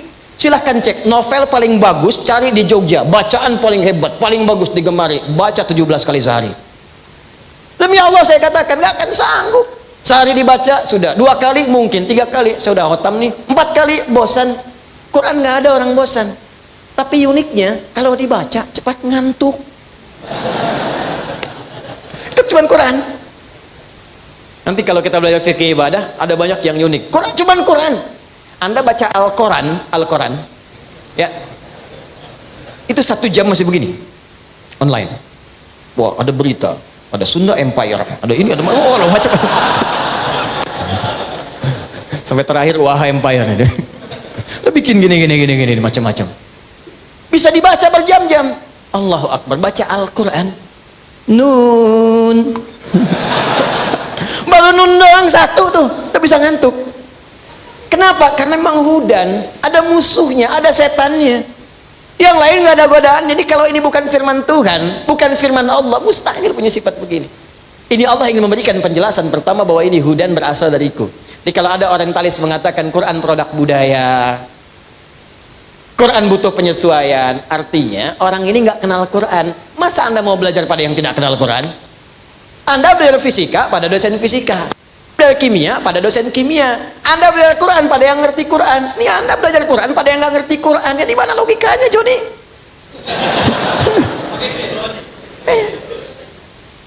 Jadi kita tuh mesti ngerti juga, tempatkan logika kita sesuai dengan tempatnya. Ini belajar Islam pada yang tidak sholat kan nggak nyambung. Ya, kembali ke sini. Balik ke sini. Nah, jadi saya ingin sampaikan bahwa ketika Allah menurunkan Al-Quran maka disebut dengan hudan. Masih ingat kembali ke awal? Apa itu hudan? semua pedoman kehidupan kita, semua solusi hidup kita di situ. Semua persoalan tentang hidup kita diterangkan di situ. Kamu kalau lahir kondisinya akan begini, bahkan di rahim ibu kamu akan begini. Kalau lahir kamu butuh ASI, berikan ASI ya sampai masa kesekian kalau sempurna. Kalau kamu belajar akan mengalami kondisi begini, caranya begini. Kalau pengen cepat paham seperti ini. Kalau kamu belajar iman meningkat seperti ini. Kalau kamu kemudian akan berkelana, kamu akan menemukan kondisi begini. Kamu mungkin akan bertemu dengan pasanganmu, begini cara meminangnya, begini cara memberikan maharnya, begini cara menikah. Sampai dia atur tugas kewajiban di rumah tangganya, sampai mau kerja diterangkan begini, sampai disebutkan kalau kamu kerja begini mungkin akan ada tantangan begini, ada semua. Karena itu orang yang mendekat pada Quran pasti akan mudah hidupnya, karena tahu di sebelum mengalami sesuatu sudah tahu apa yang dilakukan. Anda kan baca map nih mau berangkat, begitu mau berangkat ada kemacetan di titik sekian, belok kanan, belok kiri, setelah 300 meter ada tukang somai. Ada semuanya. Nah itu Quran tuh begitu, bahkan sebelum kita lalui sudah ada. 20 tahun mendatang ketika Anda merencanakan pernikahan akan terjadi seperti ini. Persoalan di rumah tangga dari mulai miskomunikasi sampai hal yang tidak bisa diselesaikan berdua disebutkan, dan solusinya ada di situ. Nih kalau nggak percaya ya, saya coba sebutkan dengan cepat, tidak usah ditulis, simak saja atau lihat rekaman kemudian baru Anda tulis. Cepat. Saat masih dalam kandungan, diberitahu oleh Allah kondisi kandungan akan begini, pergerakan janinnya dan seterusnya. Quran surah ke-22 ayat yang kelima. Doanya supaya nanti kalau lahir anaknya soleh, dekat dengan Allah, baik dengan orang tua. Quran surah ke-7 ayat 189. Begitu lahir diberi petunjuk, ibu yang baru melahirkan berikan ASI sempurna. Kalau pengen komplit berikan 2 tahun. Bapak jangan ganggu ibu, fokuskan bapak untuk mencari rezeki supaya bisa mensuplai kepada ibunya. Quran surah kedua ayat 233. Itu nyata, betul. Ya, wal walidatu yurdi'na auladahunna haulaini kamilaini liman arada an yutimma radha'ah wa 'alal mauludi lahu rizquhunna wa kiswatuhunna. Suami yang baru mendapatkan karena keturunan, dorong istri, berikan semangat supaya nanti memberikan ASI dengan kualitas terbaik, jangan diganggu psikologinya. Karena itu tugas-tugas lain bapak yang kemudian dorong itu. Ya maaf ibu dan teman-teman sekalian, kita pasti akan mengerti kalau ibu sedang melahirkan, rasa sakit itu setengahnya akan hilang ketika bayi kemudian yang hadir dilahirkan disampaikan kepadanya. Setengahnya hilang. Setengahnya lagi ketika suami hadir di sampingnya. Masya Allah mama, anak kita sudah lahir sayang. Ih Masya Allah matanya mirip kamu, tapi kok bibirnya mirip tetangga kita ya. Jalan. Nah itu nanti bahasan yang lain. Naik lagi sampai 2 tahun. Pendidikan pertama apa yang diberikan pada anak 2 tahun? Dia mulai bisa bicara, mulai bergerak, mulai macam-macam. Turun 4 pendidikan dini. Kalau diberikan dengan baik, dia dekat dengan Allah, baik dengan Anda, dan bagus bergaul dengan lingkungan sekitaran. Turun Quran surah ke-31 ayat 13 sampai dengan 19. Dia mulai belajar dengan serius bagaimana supaya dibimbing cepat paham. Turun Quran surah 9 ayat 122. Bagaimana kalau dia belajar, pelajarannya itu naik menjadi orang pintar, imannya juga kuat. Turun bimbingan Quran surah ke-58 ayat ke-11. Bagaimana cara memulainya supaya ditanamkan adalah keilmuan yang kuat. Turun Quran surah 96 ayat 1 sampai dengan 5. Bagaimana cara dipercepat? Kalau menghafal, Allah yang tanamkan dalam jiwanya. Walaupun dia mengikuti bacaan, cepat menghafalkannya. Turun Quran surah ke-75 ayat 16 sampai dengan 18. Apa amalan untuk mencapai itu? Turun Quran surah kedua di ujung ayat 282. Kemudian naik lagi sampai dia berkelana, mungkin merantau. Jangan semua orang Jogja dikatakan Jogja semua. Ada yang dari Jawa, Sumatera, Kalimantan, mungkin ke sini. Tapi Allah berikan bimbingan. Engkau akan bertemu mungkin dengan suku yang beda, komunitas yang tidak sama. Tapi dalam keadaan itu pun bergaul dengan cara yang takwa. Ada bimbingan di Quran surah ke-49 ayat ke-13. Mungkin engkau pun menemukan jodohmu di situ. Maka ketika engkau bertemu dengannya, jangan terjebak dalam perbuatan yang dilarang. Ya, hati-hati, jangan dekati zina, jangan dekati yang buruk-buruk. Tapi kalau mau, cepat lamar. Makanya saya sering katakan, para akhwat yang belum menikah, jangan percaya kalau ada laki-laki mengatakan, sayang, antar yuk pakai beca. Aku bonceng yuk pakai motor. Jawab dengan kalimat yang indah, aku tidak perlu motormu. Yang aku perlukan, tuliskan namaku di buku nikah kita. Catat. Bikin status. Aku tak peduli dengan motornya, yang aku impikan BPKB-nya. Oh, bisa aja. Apa itu BPKB? Buku pernikahan kita berdua. Langsung direkam sana. Tuh bu, suaminya ngerekam bu. masuk, maka berikan maharnya yang terbaik. Turun Quran surah keempat ayat yang keempat, langsungkan pernikahan, jangan lama-lama. Quran surah 30 ayat ke-21. Bahkan saat menikah pun ada training khusus, training Quraninya, ini pendidikannya. Nanti kalau menikah suami kewajibannya begini, istri begini. Quran surah 4 ayat 34. Kalau ada persoalan komunikasi sampai hal yang tak bisa dipecahkan, cari orang bijak untuk berkonsultasi. Quran surah 4 ayat 34 sampai 35. Suami mulai bertugas mencari nafkah, bagaimana caranya? Turun Quran surah kedua ayat 168 yang standar. Kalau pengen cepat, naik Quran surah kedua ayat 172. Ingin cepat lagi, belum datang keberkahan sudah dibuka, turun Quran surah ke-7 ayat 96. Apa Anda kira bekerja tidak ada tantangan? Mungkin banyak tantangan. Kadang-kadang ada yang menyingkirkan, ingin menyungkurkan. Kata Allah itu biasa dalam kehidupan. Maka lakukan amalan ini, maka Anda akan dilindungi. Quran surah 17 ayat 79 sampai 81. Kalau ada yang sampai mengancam, lakukan zikir Nabi Yunus alaihissalam, Quran surah ke-21 ayat 87 sampai dengan 88. Anda bekerja tapi istri merawat anak-anak di rumah juga belum tentu mudah. Ada yang kadang-kadang teriak, ada yang berkata, amalannya lakukan. Quran surah ke-17 ayat 23 sampai dengan 27. Setelah itu kadang-kadang Anda capek lah, zikir Nabi Ibrahim, Quran surah ke-26 ayat ke-80. Kalau Anda sakit, kata dokter, ini nggak ada obatnya, ini mustahil. Kata Allah, separah apapun kalau Anda lakukan zikirnya Nabi Ayub, aku akan sembuhkan seperti aku sembuhkan Ayub. Turun Quran surah ke-21 ayat 83 sampai dengan 84. Anda sudah berumah tangga, belum ada tanda-tanda keturunan, kata Allah, lakukan amalan Nabi Zakaria. Bahkan beliau sudah sepuh, rambut memutih, fisik sudah letih, istri divonis medis monopause dan mandul. Tapi kalau engkau kerjakan amalannya, aku anugerahkan keturunan untukmu. Amalannya dari Quran surah ke-3 ayat 38 sampai, doanya di Quran surah 19 ayat 2 sampai dengan ayat ke-15-nya, sampai dijamin keselamatan dunia, alam kubur sampai dengan akhiratnya. Anda bergerak lagi, bisnis makin maju, maka bersyukurlah kepada Allah. Turun Quran surah ke-14 ayat yang ke-7. Cobaan-cobaan tantangan mulai hebat, petakan tantangannya, rumuskan. Mulai Quran surah kedua ayat 214. Rinciannya di Quran surah kedua ayat 155 sampai dengan 157. Penyelesaiannya di Quran surah ketiga ayat 142. Kemudian jalani dengan sabar semua itu sampai Anda mencapai kematangan. Kalau atas usia 40 tahun sudah sukses, orang tua masih ada, maka sertakan kesuksesan Anda dengan membawa orang tua di dalamnya. Berikan kemuliaannya, minimal doakan mereka. Tuntunannya di Quran surah ke-46 ayat ke-15. Sampai Anda semakin sepuh, bahkan bersikap seperti anak-anak lagi. Quran surah ke-22 ayat yang ke-5, sampai Anda menyimpulkan, apakah saya akan selamanya di dunia? Tidak, Anda akan pulang. Maka belajar cara pulang yang baik, supaya tidak macet, supaya tidak lama dan tenang pulangnya. Maka turun bimbingan di Quran surah ke-89 ayat 27 sampai dengan 30, supaya pulang tenang, dipanggilnya enak, nyaman. Setelah itu kemana saya pergi ya Allah? Kamu akan pergi ke tempat lain, meninggalkan dunia. Kamu pergi ke Jogja saja perlu bekal. Kamu pergi ke Eropa perlu bekal. Sekarang kamu akan meninggalkan dunia, ya pasti kamu perlu bekal. Maka pelajari bekal apa yang layak untuk ke tempat kamu berikutnya. Namanya barzah, namanya kubur.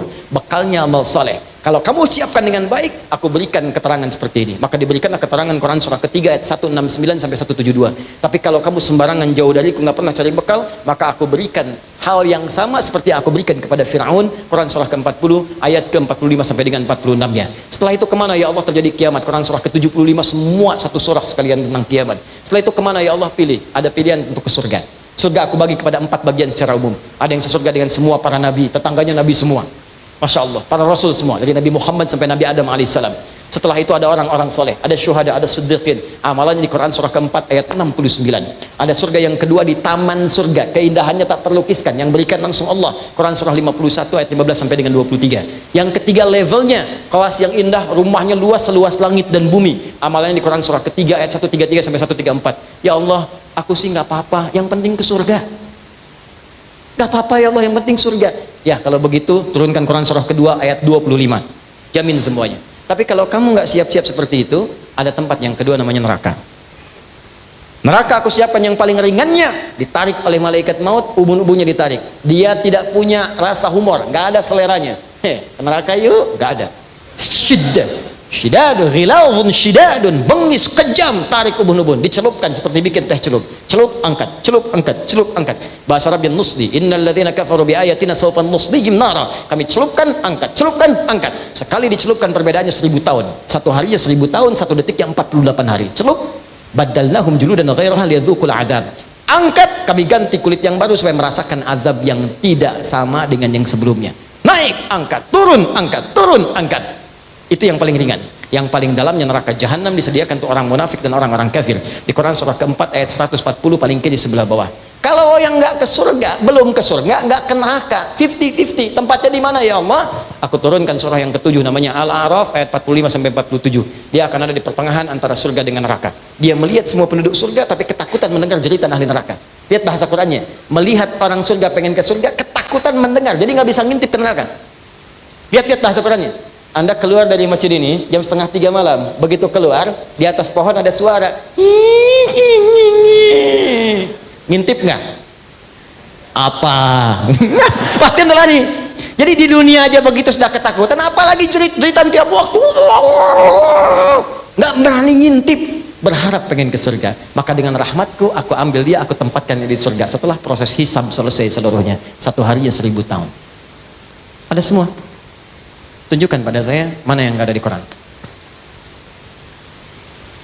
Ada semua. Makanya ketika Nabi diutus untuk menerangkan Quran, Nabi pun disebut hudan. Walladzi arsala rasulahu bil huda. Allah ngutus rasulnya dengan hudan. Makanya ketika Quran diterangkan oleh Nabi jadi hudan. Semuanya indah. Berhasil semua. Tenang, nyaman, bahagia, sukses. Nih pembuktian terakhir. Pembuktian terakhir. Bukan ceramah terakhir, kita masih sampai Isya. Pembuktian terakhir. Lihat sini baik-baik. Fokus. La haula wala quwwata illa billah. Ya Allah, ampuni dosaku ya Allah. Datang. Enggak apa-apa, Pak. Udah. Terima kasih. Alhamdulillah. Akhirnya yang dapat hidayah juga. Biasanya datang sendiri, nerangin sendiri, ngapus sendiri, nulis sendiri, biasa bawa kameramen sendiri. Allah, jemaah cuma ngelihat, kadang senyum, ketawa, masuk surga. Enak banget. Sempurna hidupnya. Ini lihat sini. Al-Quran diturunkan di mana? Ya kalau tidak tahu cepat katakan wallahu alam, gitu aja. Wah, mungkin keburu habis waktunya. Ya, malaikat ditanya, di jawabannya apa? Wallahu a'lam. Qalu subhanaka la ilma lana illa ma 'allamtana. Al-Baqarah 32. Sahabat ditanya, Allah wa rasuluhu alam, selesai. Anda malaikat bukan, sahabat bukan. Di mana Tuhan diturunkan? Allahu a'lam. Ya, di mana Quran diturunkan? Masa Allahu a'lam di Mekah.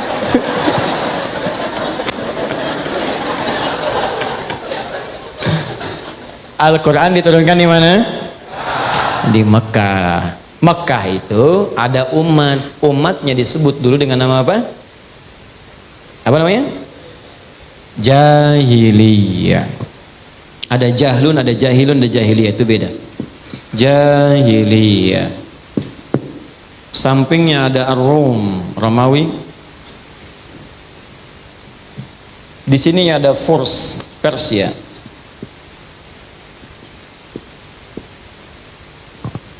Romawi maju, Bu, punya imperium. Peninggalannya sebagian ada di sini. Saya sempat diizinkan Allah untuk belajar di Tripoli, Libya. Punya Leptis Magna dengan Subrata. Itu sepanjang laut Mediterania sampai ke Italia, sampai ke sana. Itu peradaban Romawi masih terlihat sampai sekarang. Bekas-bekasnya masih ada. Kolosiumnya. Masuk saya ke sana. Saya masuk, saya pelajari, saya lihat. Bahkan mereka sudah punya sistem spa, salon spa gitu. Udah ada. Bikin. Saya lihat semua. Ada pertarungan, tempat gladiator macam-macam, ada semua. Ya, kemudian sempat saya ke Turki, satu daerah itu kan memanjang Mediterania ke sana. Ada juga sebelah sana. Romawi udah punya peradaban. Persia punya kekaisaran. Sampai sekarang kelihatan sistemnya dan sebagainya. Maju. Terutama ahli di bidang administratif. Ahli di bidang administratif. Makanya bahasa Arabnya menteri itu wazir. Wazir itu asalnya bahasa Persia. Dari Persia. Ya karena dulu mereka pakar di bidang administratif. Tapi di Mekah ada apa? Romawi tidak, Persia jauh. Yang ada jahiliyah. Jahlun itu bodoh. Jahilun orang bodoh. Bodoh di sini tidak harus melulu dipahami, nggak punya pengetahuan, belum tentu. Jahlun dalam bahasa Arab bisa juga diartikan tidak kenal pada nilai-nilai kebaikan. umum, nggak kenal pada yang baik. Karena ilmu itu baik, maka lawan ilmu itu jahlun.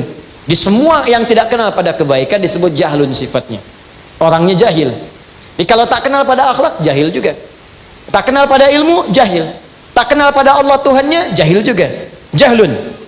Kalau digabungkan sifat perbuatan dan pelakunya, maka tambahkan tak di ujungnya, tengahi dengan ya nisbah, maka berubah jadi jahiliyah. Maksudnya apa? Di tempat ini komplit semua orang bodoh ada di sini. Pencuri di sini semua. Begal, lengkap. Saya cuma ngasih tahu ya, pembegal sekarang mendingan cepet tobat deh. Ya. Nggak ada apa-apanya dengan yang jahiliyah. Jahiliyah itu kalau sudah membegal profesional, sekampung begal semua. Betul, namanya Gifar. Gifar itu kampung begal. Bahkan pimpinannya namanya Jundub bin Junadah. Ketika tahu ada Nabi bawa petunjuk, datang ke Mekah, langsung tobat. Itu baru lihat Nabi, langsung kemudian bersyahadat. Senyumnya, auranya, kebaikannya. Ya Rasulullah, sini Rasulullah, berikan wasiat kepada aku, pesan yang tegas. Kata Nabi, pulang dulu kamu ke Gifar, sabar dulu dakwah di sana. Tidak ya Rasulullah, aku nggak akan pulang sebelum aku ikrarkan syahadatku di depan orang-orang Mekah dekat Ka'bah ini. Kata Nabi, jangan dulu, kamu ini masih lemah, nanti kamu malah diintimidasi. Tidak ya Rasulullah, saya ini membegal terang-terangan, masa syahadat sembunyi-sembunyi? Datang dia ke Ka'bah mengatakan, ya masyara Quraisy, asyhadu an la ilaha illallah wa asyhadu anna Muhammadar Rasulullah. Hei semua orang Quraisy, saksikan, aku bersaksi tiada Tuhan selain Allah dan Muhammad SAW Rasulullah. Apa yang kalian mau lakukan? Dipukulin. Jatuh pingsan. Sebelum dilanjutkan datang Ali bin Abi Thalib. Di riwayat lain mengatakan Hamzah ya bin Abdul Muttalib. Datang, jangan teruskan. Kenapa jangan diteruskan? Ini orang Gifar. Dagangan kita semua lewat situ. Kalau tahu orang Gifar ini mati, semua dagangan kita nggak akan ada yang aman. Kalau gitu jangan teruskan. Ya, teruskan. Pulang kemudian ke Gifar. Dakwah di Gifar. Mantan begal dakwah. Begitu Nabi kemudian hijrah ke Madinah, menetap di sana, heboh Madinah. Dog digdug suara kaki bergemuruh. Keluar melihat ternyata sekampung Gifar dipimpin Jundub bin Junadah datang ke Madinah untuk menyatakan masuk Islam. Mantan begal tobat, begal paling profesional tobat jadi dai, dan setelah itu banyak meriwayatkan hadis. Masih ingat teman-teman kalau bangun tidur baca doanya apa? Langsung aja, alhamdulillahilladzi ahyana ba'dama amatana wa ilaihin. Siapa yang meriwayatkan hadis itu? Dua orang. Di Al-Bukhari nomor hadis 181 yang meriwayatkan dua orang. Satu Mu'adz bin Jabal, yang kedua Jundub bin Junadah. Kalau pengen dilengkapi, buka Abu Dawud nomor hadis 1367 yang meriwayatkan Ibnu Abbas. Karena Nabi SAW idza staiqadha min naumihi fajalasa. Adalah Nabi SAW jika bangun dari tidurnya tidak langsung berinteraksi dulu, duduk sebentar. Duduk dulu. Ini secara kesehatan bagus. Famasaha biyadihi min athari naumihi, maka beliau melihat tangan terbaiknya, tangan bersihnya untuk menghapus bekas kantuknya. Tapi jangan langsung baca doa, hilangkan dulu kantuknya. Ini baru bangun udah baca doa. Memang bangun 2:30, begitu sadar jam 5. Gitu. Baca, baru baca doa. Ada semua. Nah, saya kembalikan yang menjawabkan mantan begal untuk menunjukkan bahwa saya ini dulu mantan begal. Tempat saya kampung begal. Maka disebutkanlah nama daerahnya untuk mengingatkan orang-orang di masa depan. Ayo tobat, balik. Ini perbuatan nggak bagus. Maka disebutkanlah dengan nama daerahnya, diambil kunyahnya. Kunyahnya Abu Dzar, asalnya dari Gifar. Kalau ingin menunjuk daerah, tambahkan al di depannya, ujungnya i. Ana Abu Dzar al-Ghifari. Tambah al, ujungnya i. Sama dengan begini.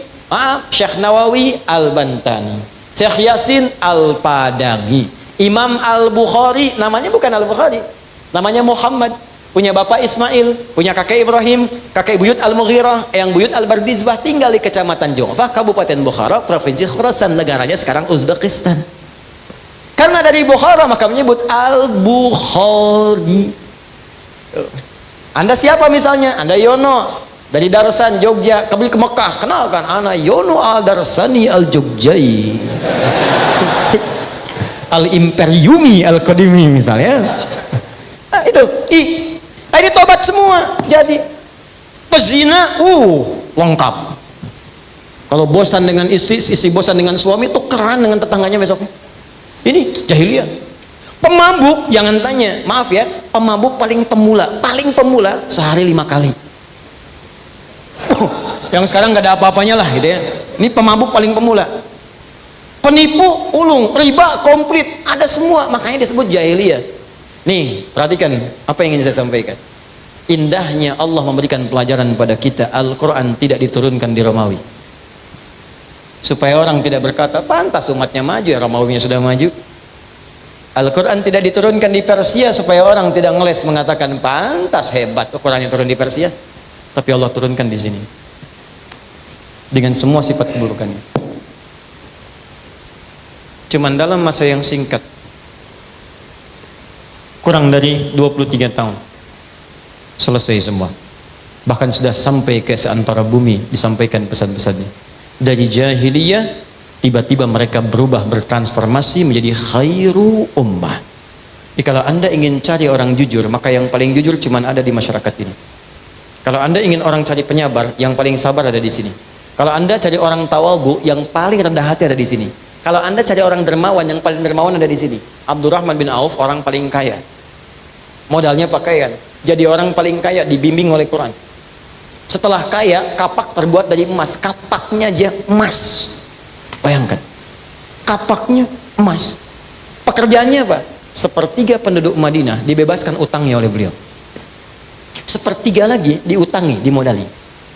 Sepertiga lagi disantuni. Artinya semua orang Madinah dibantu semua. Itu baru satu orang. Muncul 12.000 sahabat Nabi, 38-nya panglima. Satu kekuatan panglimanya bisa menaklukkan Romawi dan Persia. Khalid bin Walid. Khalid datang ke Persia.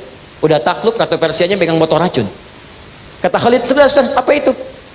Kata Khalid, ini racun. Kata Ratu Persia, ini racun paling dahsyat di sini, yang kalau diminum sedikit saja sudah kehilangan nyawa. Coba lihat, kata Khalid. Diambil.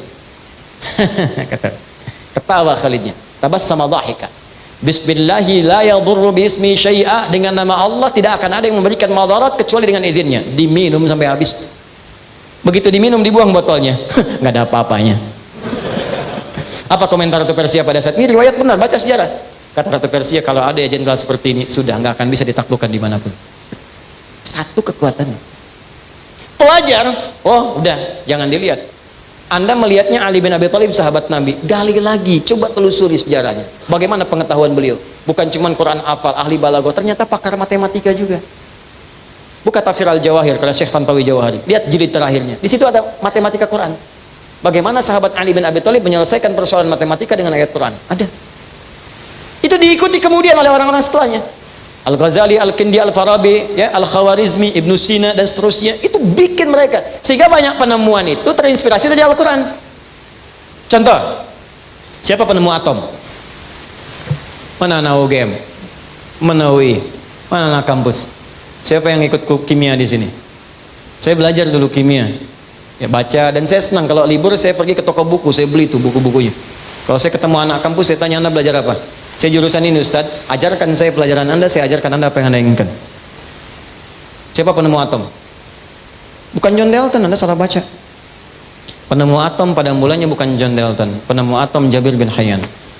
Pada mulanya Jabir bin Hayyan menemukan atom saat meneliti besi. Dari mana meneliti besi? Saat membaca surah 57 Al-Hadid, surah besi. Sampai di ayat 25, wa anzalal hadid, sampai ayat 26-nya. Dibaca, dilihat, penasaran. Kami turunkan besi dari langit. Ada besi turun dari langit, meteor kan? Ada sebagian dari besi turun. Diambil bagian dari besi itu, dibawa ke lab kecilnya di rumah, dianalisis sampai ditemukan turunan terkecilnya sampai ke atomnya. Karena itu sampai sekarang atom besi itu kan Fe rumusnya, F besar E kecil, ferum namanya. Ferum. Berapa nomor atomnya? 26. Setiap atom mesti punya isotop untuk menjaga kestabilan atom. Isotopnya itu rata-rata 4. Isotopnya besi itu Fe 55, 56, 57, 58. Yang paling stabil 57.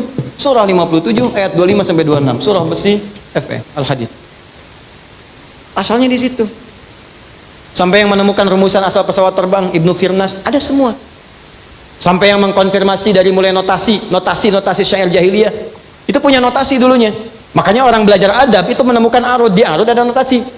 Apa notasinya? Bentuknya bahar namanya, ada 16. Ada tawilun lahudun al-bukhuri fadailu fa'ulun mafailu kifanab kimin dzikru habibin wa manzili bisaqtili wa baida dakhuli fahawmali Rajas, mustaf'ilun, mustaf'ilun, mustaf'ilun, mustaf'ilun, mustaf'ilun, mustaf'ilun.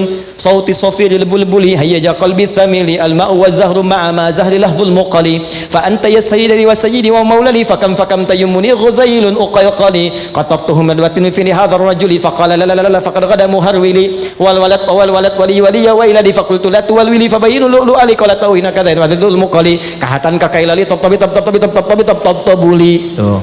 Ayo ulangi. Rajas ditemukan orang Islam setelahnya jadi ilmu, Pak. Rumusan tadi tarik jadi alfiyah, jadi nazam, rumus yang sama. Rajas musdawaj yang tadi jadi alfiyah. Kalamuna lafdun mufidun kastaqim wasmun wa fi'lun thumma harfunil kalim wahiduhu kalimatun wal qawlu am wa kalimatun biha kalamun qad yu'am bil jarni wat tanwini wan nida wa al wa musnadin lismi tamyizun hasal bitafa'alti atat wa ya if'ali wa nun iqbalan fi'lun yanjalli. Hafal 1002 bait, paham Anda pakar nahwu dan saraf. Jadi ilmu. Cuman saat Quran ditinggalkan, ini ditinggalkan, balik lagi ke notasi musik. C D F G A B C G A B C D F is G D F is G A B cis D A B cis D F is gis A F is gis A B cis dis E B cis dis E fis gis ais B fis gis ais B cis dis ais bis dis ais bis gis ais bis cis judi itu situ. Nah itu ini seperti jadi ilmu tuh naik mereka. Makanya syahidnya di Quran surah 3 ayat 110, kuntum khaira ummatin ukhrijat linnas. Karena itu, kenapa kita mesti kembali ke Quran? Karena ini hidup kita ada di sini. Ada semuanya. Tiap hari kita cuma itu yang dibaca itu aja, Anas lagi, subuh sampai dengan Isya. Qul a'udzu birabbin nas, qul a'udzu birabbin nas. Salah sih enggak, cuma kajiannya mana? Makanya dikabulkan oleh Allah, mimpi ketemu jin terus gitu. Nah, jadi ini bagian yang pertama untuk menunjukkan bagaimana kita mesti hidup bersama Al-Quran. Apa pentingnya Al-Quran? Sekarang dari sisa waktu kita ada sekitar 15-20 menit lagi. Bagian terakhir yang kita bahas. Yang mau sampai Isya silahkan saja, saya tidak paksakan ya. Cuma saya jam 11 mesti selesai. Sekarang pertanyaan besarnya, Ustadz kami sudah paham Quran itu pedoman. Kami yakin Quran bimbingan. Kami yakin Quran bisa membawa pada kemakmuran. Pertanyaannya bagaimana kami mengambil isi Quran itu untuk diterapkan dalam kehidupan demi mendapatkan tadi yang telah dijanjikan. Baik. Sekarang kita masuk pada puncak bahasannya. Ada 3 jenis cara berinteraksi dengan Al-Quran. 3 cara. 1 disebut dengan qiraah. Qiraah terambil dari kalimat Al-Quran, kata perintah di surah 96 ayat 1, Iqra. Qiraah. Yang kedua tilawah, terambil diantaranya kata perintah di Quran surah ke-29 ayat 45, utslu ma uhiya ilaika minal kitab. Yang ketiga tahfidz, hifdz, zikir. Quran ke 54 ayat 17, ayat 22, ayat 32, ayat ke-40. Tahfidz, untuk hafalan. Bahasanya zikir di situ. Zikir. Kalimat zikir dan hafidz digabungkan di Quran surah ke-15 ayat 9. Inna nahnu nazzalna dzikra wa inna lahu lahafizun. Apa itu qiraah? Ini pembuka pertama, Bu, Pak. Nggak mungkin tilawah kecuali lewat qiraah. Tidak mungkin tahfidz kecuali lewat qiraah. Qiraah itu secara singkat artinya membaca yang tertulis atau menghadirkan yang diingat tanpa menuntut pemahaman apa yang dibacakan itu. Kalau ingin lebih cepat lagi artinya kemampuan untuk membaca sesuatu tanpa adanya tuntutan untuk memahaminya. Yang penting baca dulu, bisa baca. Itu qiraah namanya. Karena itu ketika awal-awal Nabi turun, kalimatnya menggunakan iqra. Bukan menggunakan utslu, tilawah. Kalau tilawah, dia punya 3 arti. Tilawah itu 1 baca, 2 pahami yang dibaca, 3 amalkan yang dipahami itu. Itu tilawah. Kenapa wahyu pertama tidak turun dengan kalimat utlu tapi iqra? Untuk menunjukkan dan menguatkan sifat ummi Nabi Muhammad SAW, yang jangankan paham, baca aja nggak bisa. Makanya kalimatnya berkata iqra. Kata Nabi, mana biqari, saya baca aja nggak bisa, saya betul-betul nggak bisa baca. Maka Allah langsung menyempurnakan kalimat itu dengan menurunkan kemudian kelengkapannya, iqra bismi rabbikal ladzi khalaq. Kata Allah, kamu baca, lakukan karena Allah, bukan karena nggak ada guru yang bisa mengajar kamu membaca, bukan karena kamu tidak pernah sekolah. Lakukan semua karena Allah yang menciptakan engkau saja begitu mudah, apalagi membuat engkau bisa mengikuti bacaan. Lebih mudah bagi Allah. Jadi di sini ada qiraah.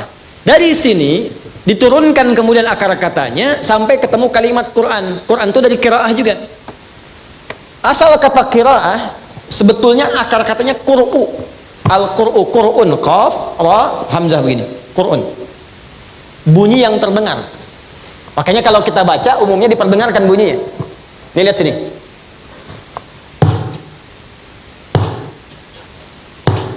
Kedengaran? Qur'an. Kalau sengaja diperdengarkan supaya terdengar sekali pendengaran, maka berubah dari Qur'an jadi qiraah namanya. Alhamdulillahi Rabbil Alamin. Sekali. Tapi kalau terus dibacakan, terus diulang-ulang tanpa bosan, terus begitu, maka dirubah jadi sighah mubalaghah, Qur'anun. Quran. Kalau ingin diberikan kekhususan, yang ini bukan yang lain, spesifik yang ini, hukumnya punya hukum sendiri, cara bacanya punya cara sendiri, kenikmatannya beda dengan yang lain, tambahkan alif lam ta'rif di depannya sehingga menjadi ma'rifah, Al-Quran. Kenapa disebut dengan Al-Quran? Karena kitab ini kitab yang dijamin oleh Allah akan terus dibacakan oleh siapapun yang beriman kepada Allah tanpa pernah bosan, dan dia punya hukum sendiri, punya cara sendiri, dan punya iramanya tersendiri. Makanya orang jahiliyah pun walaupun mereka paham irama sampai 16 rumus, tidak pernah menggunakan irama mereka untuk dibacakan Al-Quran. Contoh, madid mufa'alatun mufa'alatun fa'ilatun jadi syair, tala'al badru alaina min thaniyatil wada', tapi mereka nggak pernah gunakan itu untuk baca Al-Quran. Anda pernah dengar nggak orang Arab baca Quran begini, wadduha wal laili idza saja? Nggak ada, padahal ya mereka yang punya iramanya. Makanya nggak bisa irama tertentu dipakai baca Quran, itu mustahil, nggak mungkin, dan rasanya akan nggak enak. Kalau mau coba-coba ya silakan saja, cuman sholatnya bubar. Imam di Jogja Nurul Asri membaca Al-Fatihah menggunakan versi Manuk Dadali, iyyaka na'budu wa iyyaka nasta'in, bubar sholat.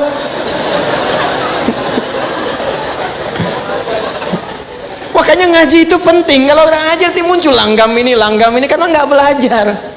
Itu poinnya. Qiraat penting belajar, tapi juga ilmu penting masuk. Kalau tahu ilmu, ngerti cara bacanya. Balik ke sini. Ini bukan bicara boleh nggak boleh, juga ada kepantasan di dalamnya. Jahiliyah, jahiliyahnya Abu Jahal nggak baca itu dengan kalimat yang beda. Jadi kalau yang sekarang baca agak aneh. Mungkin kalau dia bangun lagi kaget juga itu. Ya. Ini qiraat satu. Karena itu kita diminta baca, ayo baca Quran, baca. Ilmu untuk mempelajari qiraat disebut dengan tajwid namanya.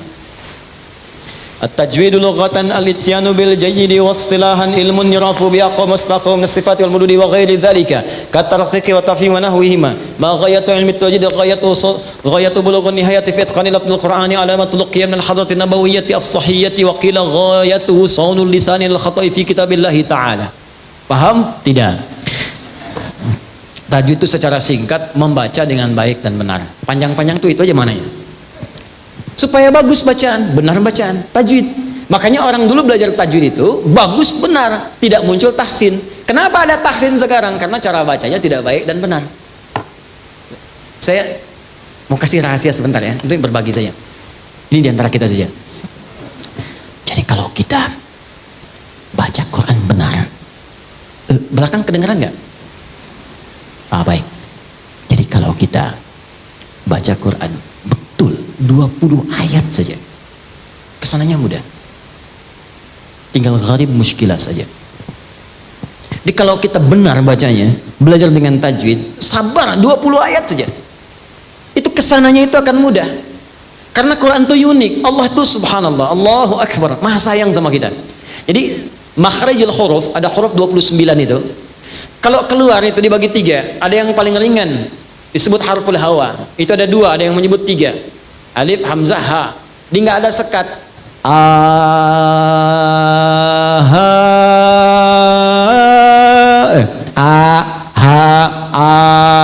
Tuh. Nggak ada sekat. Disekat di sini.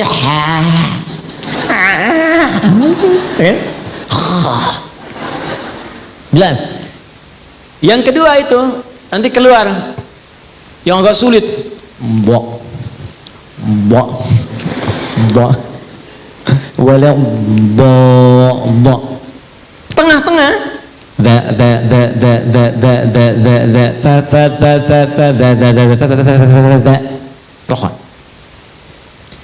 Perhatikan keindahannya. Begitu kita baca Quran surah Al-Fatihah, dari mulai udara di sini hawa sampai ke lisan sampai ke bibir. 3 ini disingkat dengan 3 huruf, alif, lam dan mim. Alif dari hawa, lam sampai ke lidah, mim sampai ke bibir. Dari segi tajwid, bukan tafsir. Setelah itu dimulai dengan pertengahan. Dha. Alif, lam, mim. Dha. Dzalikal kitabu la raiba fih. Dha. Dibiasakan lisan. Asalnya gini, dha, lidahnya nggak keluar. Tapi kalau mau mulai gampang, keluarin dulu dikit. Tutup. Nah, dha dengan da, kalau sudah lancar, nanti dha. Allah pertemukan dengan za, karena sering tertukar. Ya. Za.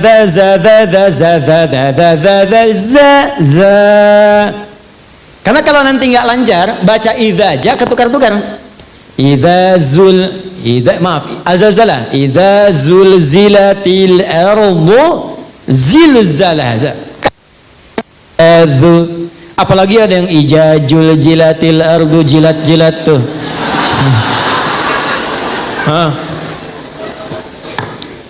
Lihat sini, setelah dha-nya lancar, dipindahkan zi. Ayat 3-nya. Alladzina yu'minuna bil ghaib. Dadi. Setelah dha dengan zi lancar ketemu za.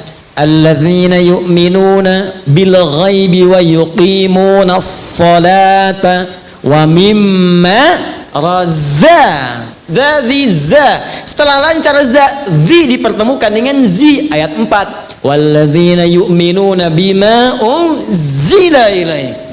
Kalau udah lancar sampai ke 70 71, ketemu semua di situ. Fa, sa, ha, ada semua. Qala innahu yaqulu innaha baqaratun la dhalulu tuthirul arda wa la tasqil hartha musallamatun la syiyata fiha. Qalu al-ana ji'ta bil haqq fadhabahuha wa ma kadu yaf'alun. Kalau udah itu lancar, tinggal gharib muskilah. Makanya kalau Anda ngaji ketemu guru yang ketat, berbahagia, itu tandanya Allah menginginkan Anda mengaji dengan benar. Baca ta'awudz bu, a'udzu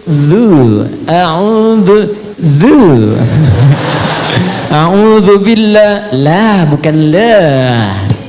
Masya Allah, 1 jam a'udzu aja tuh. Kalau sudah seperti itu jangan ngadu ke suami, bu. Papa ketat gurunya, yang lain aja. Tidak.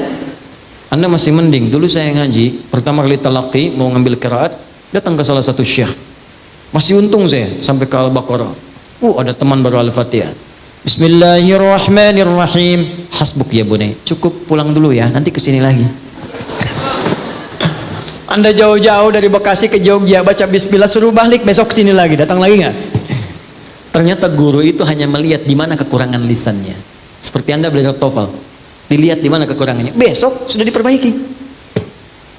Itulah qiraat supaya benar, dan saat Anda baca pun berpahala. 1 hurufnya berapa? 10. At-Tirmidzi nomor hadis 2010. Man qara'a harfan min kitabillahi falahu asyru hasanat. Siapa yang baca 1 huruf dari kitabullah dapat 10 kebaikan. Walam aqul alif lam mim harfun. Saya tidak katakan alif lam mim 1 huruf, tapi alif sehuruf, 2 lam sehuruf, Mim 10 huruf. Wa likulli harfin asyru hasanat. Setiap hurufnya 10 kebaikan. Jadi kalau Anda baca alif lam mim berapa huruf? Dapat berapa tuh? Anda hitung biasa 30. Ngitungnya jangan begini ya. Jangan begini ngitungnya. 1 2 3 itu hitungan manusia biasa. Menghitung pahala kebaikan. Lihat di hadis Muslim, Anda ke masjid saja baru nyampe belum ngapa-ngapain, itu sudah dapat 25. Jarak satu ke dua 500 tahun. Dua ke tiga 500 tahun. Makanya kalau sehari Anda ngaji rugi Anda kehilangan berapa lama pahala. Saya cuma ingin katakan begini, coba ingat dosanya berapa banyak. Ingat dosanya berapa. Maka cari amalan cerdas. Yang paling gampang nutup dosa yang ringan-ringan itu ya baca Quran. Dosa hari ini berapa ya Allah? 9 kali saya salah. Kan dihitung 9. Satu huruf. Nun. Masih untung 1. Itu tukang hitung. Kalau belum lancar bahagia 2 kali pahala lancar. Walladzi yatata'ta wa huwa syaqqun 'alaihi falahu ajran. Kalau ada orang terbata-bata berat mengucapkan hurufnya 2 kali pahala orang lancar. Bismillahirrahmanirrahim. 2 kali orang dapat 19, so 90 dia kali 2 380. Insyaallah. Oh, kalau gitu saya nggak lancar aja Ustaz ya Om. Cara berpikir yang salah. Itu pahala diapresiasi karena kesungguhannya. Yang lancar merubah dirinya ditemani malaikat. Makanya kalau orang rajin baca Quran itu di samping ada malaikat. Bahasa hadisnya ma'asyafaratil kiramil bararah. Maksud kiramil bararah itu kalau Anda benar baca Qurannya dijaga oleh malaikat kemuliaan menjaga Anda berbuat baik. Jadi kalau ahli Quran itu benar walaupun dia baru baca itu akan merubah hidupnya pasti baik. Jadi diarahkan oleh malaikat, didampingi kemanapun dia pergi didampingi. Makanya rajin baca Quran qiraah. Ya dulu ada gerakan 1 hari 1 juz, bagus baca itu. One day 1 juz, one day 2 juz, baca. Nanti kalau Anda nggak percaya silakan baca dulu aja. Nih saya ajarkan gini ya, kalau mau ringan supaya nggak berat bacanya. Kita ambil Al-Baqarah 1 sampai 141. Al-Fatihah kita simpan karena sudah hafal insyaallah semua. Kalau mau gampang, susah melihat 141 ayat, bagi 5 waktu sholat. 141 bagi 5 berapa? 28. 28. Jadi setiap subuh 28, zuhur 28, asar 28, maghrib 28, isya 28. Bagi 2. 14. Sebelum subuh 14 ayat, setelah subuh 14 ayat. Sebelum zuhur 14, setelah zuhur 14. 14 ayat itu kan paling 5 menit, Pak. Apa nggak punya waktu untuk akhirat kita 14 menit? Apa tidak punya waktu untuk cahaya kubur kita 14 menit? Hanya 5 menit saja, 14 ayat. Nanti rasakan perbedaannya saat kita pulang. Saya cuma katakan begini. Setiap kita pasti pulang. Kita pasti meninggal. Itu pasti. Dan kita nggak bisa pilih.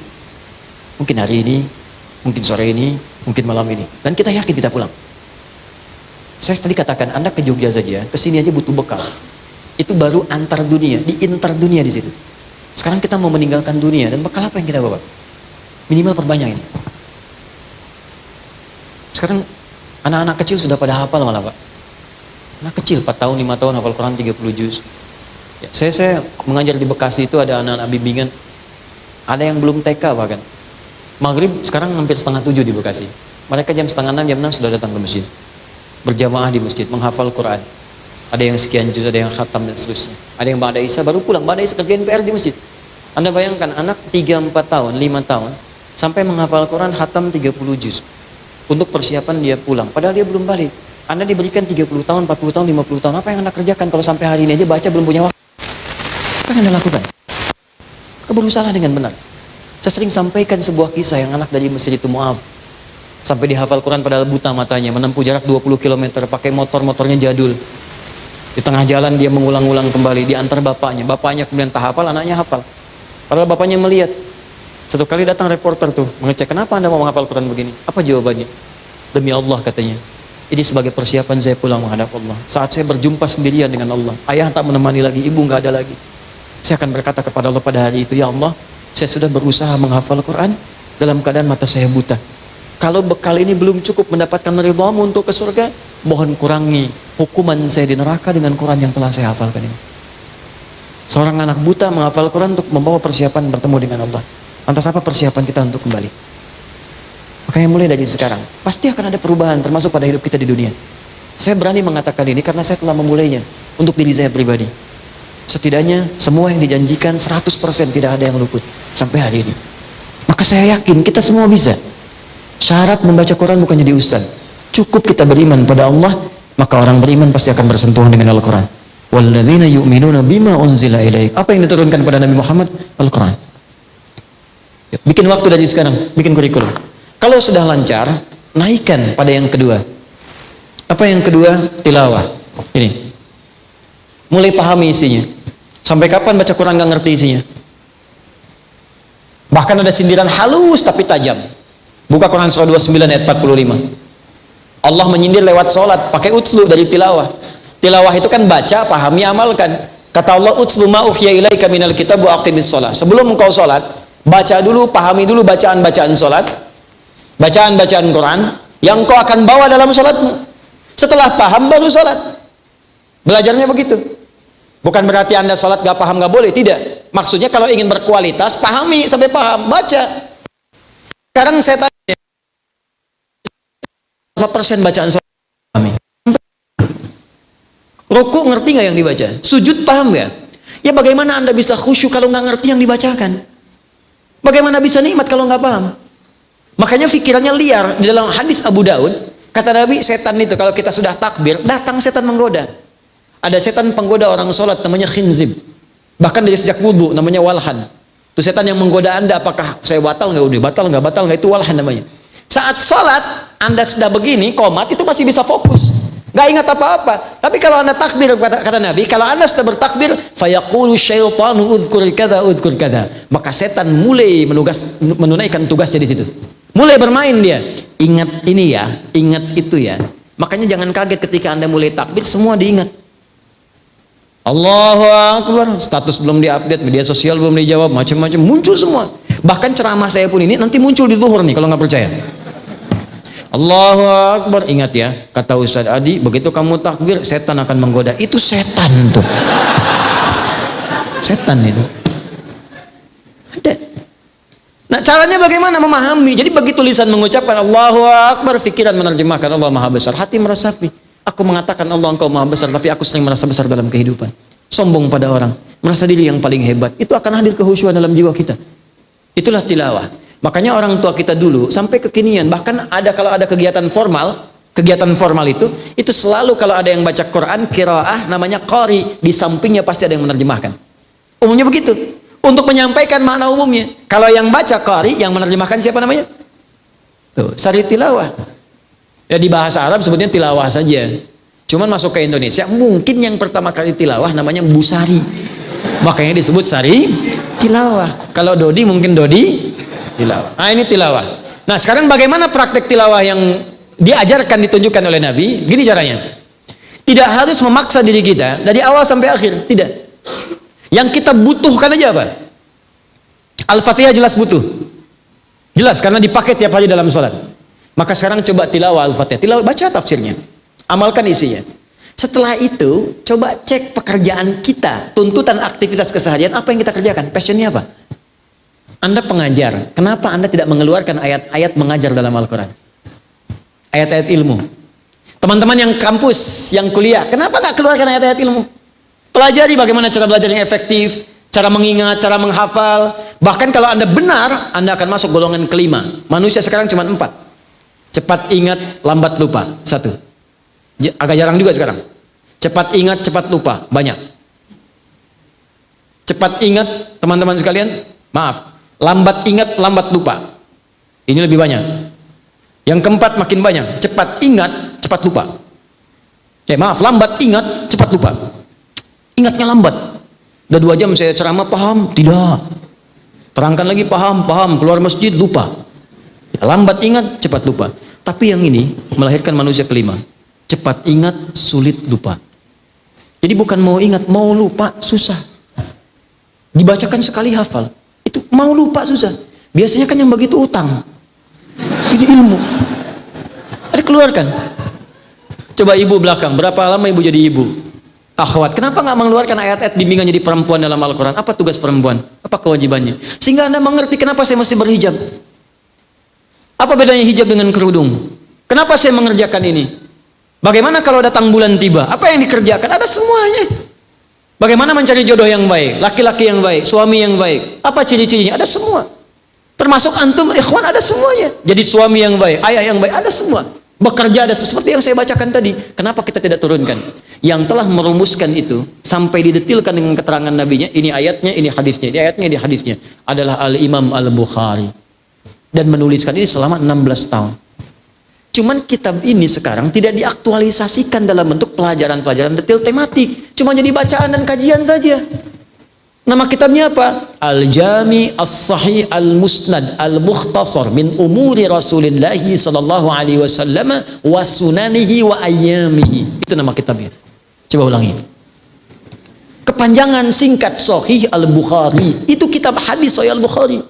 Itu nama lengkapnya tadi Al-Jami. Kitab ini komprehensif.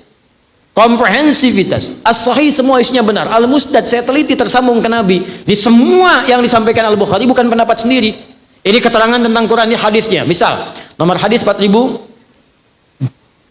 misalnya, ya. Oh, maaf, 4179. Apa hadisnya? Khairukum man ta'allama al-Qur'ana wa 'allama. Khairukum man ta'allama al-Qur'ana wa 'allama. Saya teliti kata Al-Bukhari, ini dari mana ketemu dari Nabi? Ditemukan jalurnya.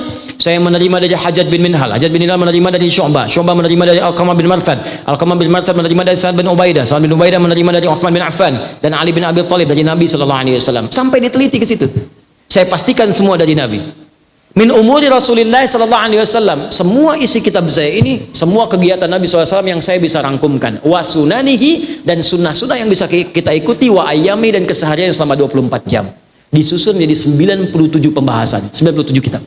Setiap pembahasan ada ayat, ada hadis.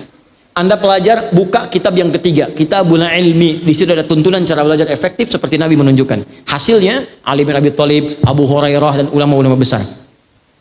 Anda imannya turun naik, Ustaz. Kalau naik, semangat ibadah. Kalau turun. Buka kitab kedua, Kitabul Iman. Anda siapa? Diplomat, birokrat, buka Kitabul Imarah. Anda perawat, dokter, Kitabul Marid. Ada semua, 97 kitab. Keluarkan, bikin kurikulum, Anda passionnya apa, keluarkan bimbingannya, terapkan. Demi Allah, kalau Anda kerjakan seperti ini, Anda rasakan sesuatu yang berbeda. Rasakan bedanya, bedakan rasanya, dan pasti akan terasa bedanya. Ini kerjakan. Terakhir, tutup. Saya tutup, tahfidz. Kan kalau kita mau kerjakan, tapi bawa-bawa mushaf, capek juga. Antum mau rapat di kantor, rapat dalam Al-Quran. Mau lamaran, cara lamaran dalam Al-Quran, kelamaan. Kata Allah, mau nggak kalau saya berikan rumus cepat, mudah menghafal Al-Quran semudah-mudahnya. Maka turunkan yang ketiga, namanya tahfidz. Menanamkan Qurannya dalam jiwa kita. Jadi kalau mau dibawa kemanapun ada. Ada ayat mata, langsung di matanya. Jadi begitu menatap, mata kita dibimbing. Ini yang harus ditatap. Ini yang dipalingkan. Mendengar ada ayat telinga. Telinga kita langsung dibimbing, ayatnya muncul. Bahkan kalau salah lihat, ayatnya langsung muncul. Qul lil mu'minina yaghuddu min absarihim. Kaki mau jalan, wala tamshi fil ardi maraha. Wa ibadur rahmanil ladzina yamshuna 'alal ardi hauna. Ada semuanya, dibimbing Quran, jadi manusia Quran Anda. Itu yang paling indah. Wah, kalau sudah begitu enak. Demi Allah tidak ada kenikmatan kecuali Al-Quran. Saya buka karantina untuk menghafal Quran dengan cepat dari metode Al-Quran. Kita beri nama At-Taisir. Insya Allah 30 hari hafal Quran. Dan ternyata ada yang hafal 15 hari, 18 hari, 22 hari. Demi Allah saya katakan, setiap orang yang sudah selesai hafalan Qurannya, itu bisa jatuh tersungkur karena saking mendapatkan kenikmatan yang luar biasa yang belum pernah dirasakan sebelumnya. Nangis, terus telepon ibunya. Wah, Pak, saya bayangkan gini aja Pak ya. Anda punya anak 4 tahun, ajarkan surat Ad-Duha. Baca dia. Anda pulang dari kantor, anak itu sedang membaca Wadduha wal-laili idza saja. Anda pulang seberat apapun masalah bisa hilang persoalan ketika melihat anak kecil Anda sudah mulai menghafal Quran. Sekarang anak Anda telepon begini, "Pa, Ma, alhamdulillah, aku sudah selesai hafalan Qurannya." Demi Allah saya katakan, Anda seakan-akan mendapatkan sesuatu yang tidak bisa Anda dapatkan sebelumnya dengan cara apapun. Tidak bisa pakai uang, nggak bisa pakai kedudukan, nggak bisa. Ini anugerah. Dan ada keindahan, bukan cuma dunia, akhirat pun dimuliakan. Jadi penghafal Quran yang benar itu di akhirat nanti akan diberikan oleh Allah jubah kehormatan, mahkota kehormatan, dan akan menggandeng tangan bapak ibunya, keluarga besarnya, jadi pemimpin keluarganya ke surga. Itu ada di Quran surah ke-13 ayat 23 sampai 24. Sekarang saya tanya, Anda yang sudah punya keluarga besar, anak berapa, cucu berapa, siapa yang akan dibanggakan di hari akhirat ketika pulang kepada Allah? Kalau di sini jangan bangga dulu. Anda juara apa? Olimpiade, dapat Nobel. Jangankan yang beriman, yang belum beriman pun bisa mendapatkan itu. Apa kebanggaan kita di hadapan Allah Subhanahu wa taala? Nanti suatu kali kalau saya kesini lagi, mungkin kita bisa berbagi tentang cara menghafal Quran insya Allah. Ya, nanti saya contohkan nanti ada anak 7 tahun hafal Quran dengan posisinya, dengan nomornya, dengan tematiknya, macam-macamnya. Nanti kalau kami sudah menghafal Quran, itu masya Allah, itu biasanya murojaahnya cuma pakai nomor aja. Dan sekarang anak-anak sudah semua nomor tuh Quran. Kamu dari mana tadi? Oh, dari pasar Ustaz. Cari apa? Cari ikan. Berapa beli ikannya? Ulaika ala hudan min rabbihim wa ulaika humul muflihun. PC kamu ukuran berapa? Khatamallahu ala qulubihim wa ala sam'ihim wa ala absarihim gishawa wa lahum adzabun adzim. Oh, masya Allah. Kamu anak kerabat berapa? Dzalikal kitabul la raiba fihi hudal lil muttaqin. Rencana menikah punya berapa istri? Alif lam mim. Mau poligami enggak? Sadaqallahul azim. Wah, pokoknya seru lah kalau ketemu anak-anak itu. Nanti kalau dia ketemu saya tanya jawabannya Quran semua tuh. Nanti gampang kok Pak. Kalau Anda nggak percaya, ada simulasi. Cuman 5 menit hafal 5 ayat dengan posisi, dengan letak, dengan macam-macam. Gampang. Nanti saja kalau kesini lagi, kita insya Allah lain waktu ya, kita teruskan. Saya kira itu yang saya sampaikan hari ini. Tentunya apa yang saya sampaikan bisa jadi ada benar, tapi mungkin banyak salah. Kalau benar itu langsung dari Allah dan Rasulnya amalkan. Kalau salah itu mutlak dari saya. Maka tinggalkan pendapat saya. Cari guru lain. Dan belajar. Setiap yang baik-baik, ambil itu semua. Jika ukurannya sesuai dengan ukuran Al-Quran dan sunnah Nabi Sallallahu Alaihi Wasallam sesuai petunjuk para ulama-ulama kita. Yang kedua, tinggalkan perdebatan-perdebatan yang tidak penting. Pekerjaan-pekerjaan yang tidak bermanfaat. Kita butuh sekarang kekompakan kita semua untuk bisa menuju ridha Allah Subhanahu wa Ta'ala. Saya kira itu yang saya sampaikan. Semoga Allah muliakan. Mudah-mudahan kita bertemu di lain kesempatan. Kita akhiri dengan doa kifaratul majlis. Subhanakallahumma wa bihamdika asyhadu an la ilaha illa anta astaghfiruka wa atubu ilaik. Wa akhiru da'wana alhamdulillahi rabbil alamin. Thumma assalamu alaikum warahmatullahi wabarakatuh.